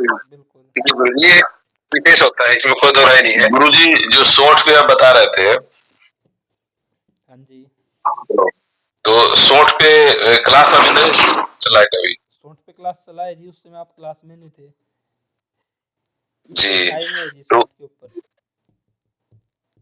अगले जी तो तीनों प्राकृतिक में दिया जा सकता है क्या सोंठ को? दिया जा सकता है जी। अनुपान अलग होगा? हाँ, सोंठ कफ और वात के लिए उत्तम है जी। पित्त वालों को भी दिया जा सकता है, बस थोड़ा सा ऑब्जर्वेशन में जी, थोड़ी मात्रा में। अच्छा अच्छा, लेकिन तीनों को 1/4 दिया जा सकता है जी। 1/4 चम्मच। हाँ, कफ वालों को, पित्त वालों को थोड़ी कम जरूरत पड़ेगी सोंठ की, पित्त वालों को, क्योंकि इनकी अग्नि वैसे जल्दी अच्छी होती है, अच्छी रहती है, जल्दी अच्छी हो जाती है जी। जरूरत पड़ेगी तो जी। थोड़े टाइम के लिए, बिल्कुल। जी जी,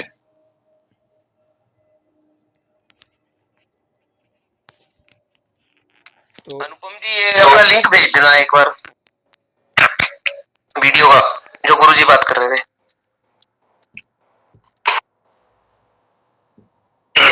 जी जी भगवान, वो वैसे मेरे पास लिंक नहीं है जी उसका।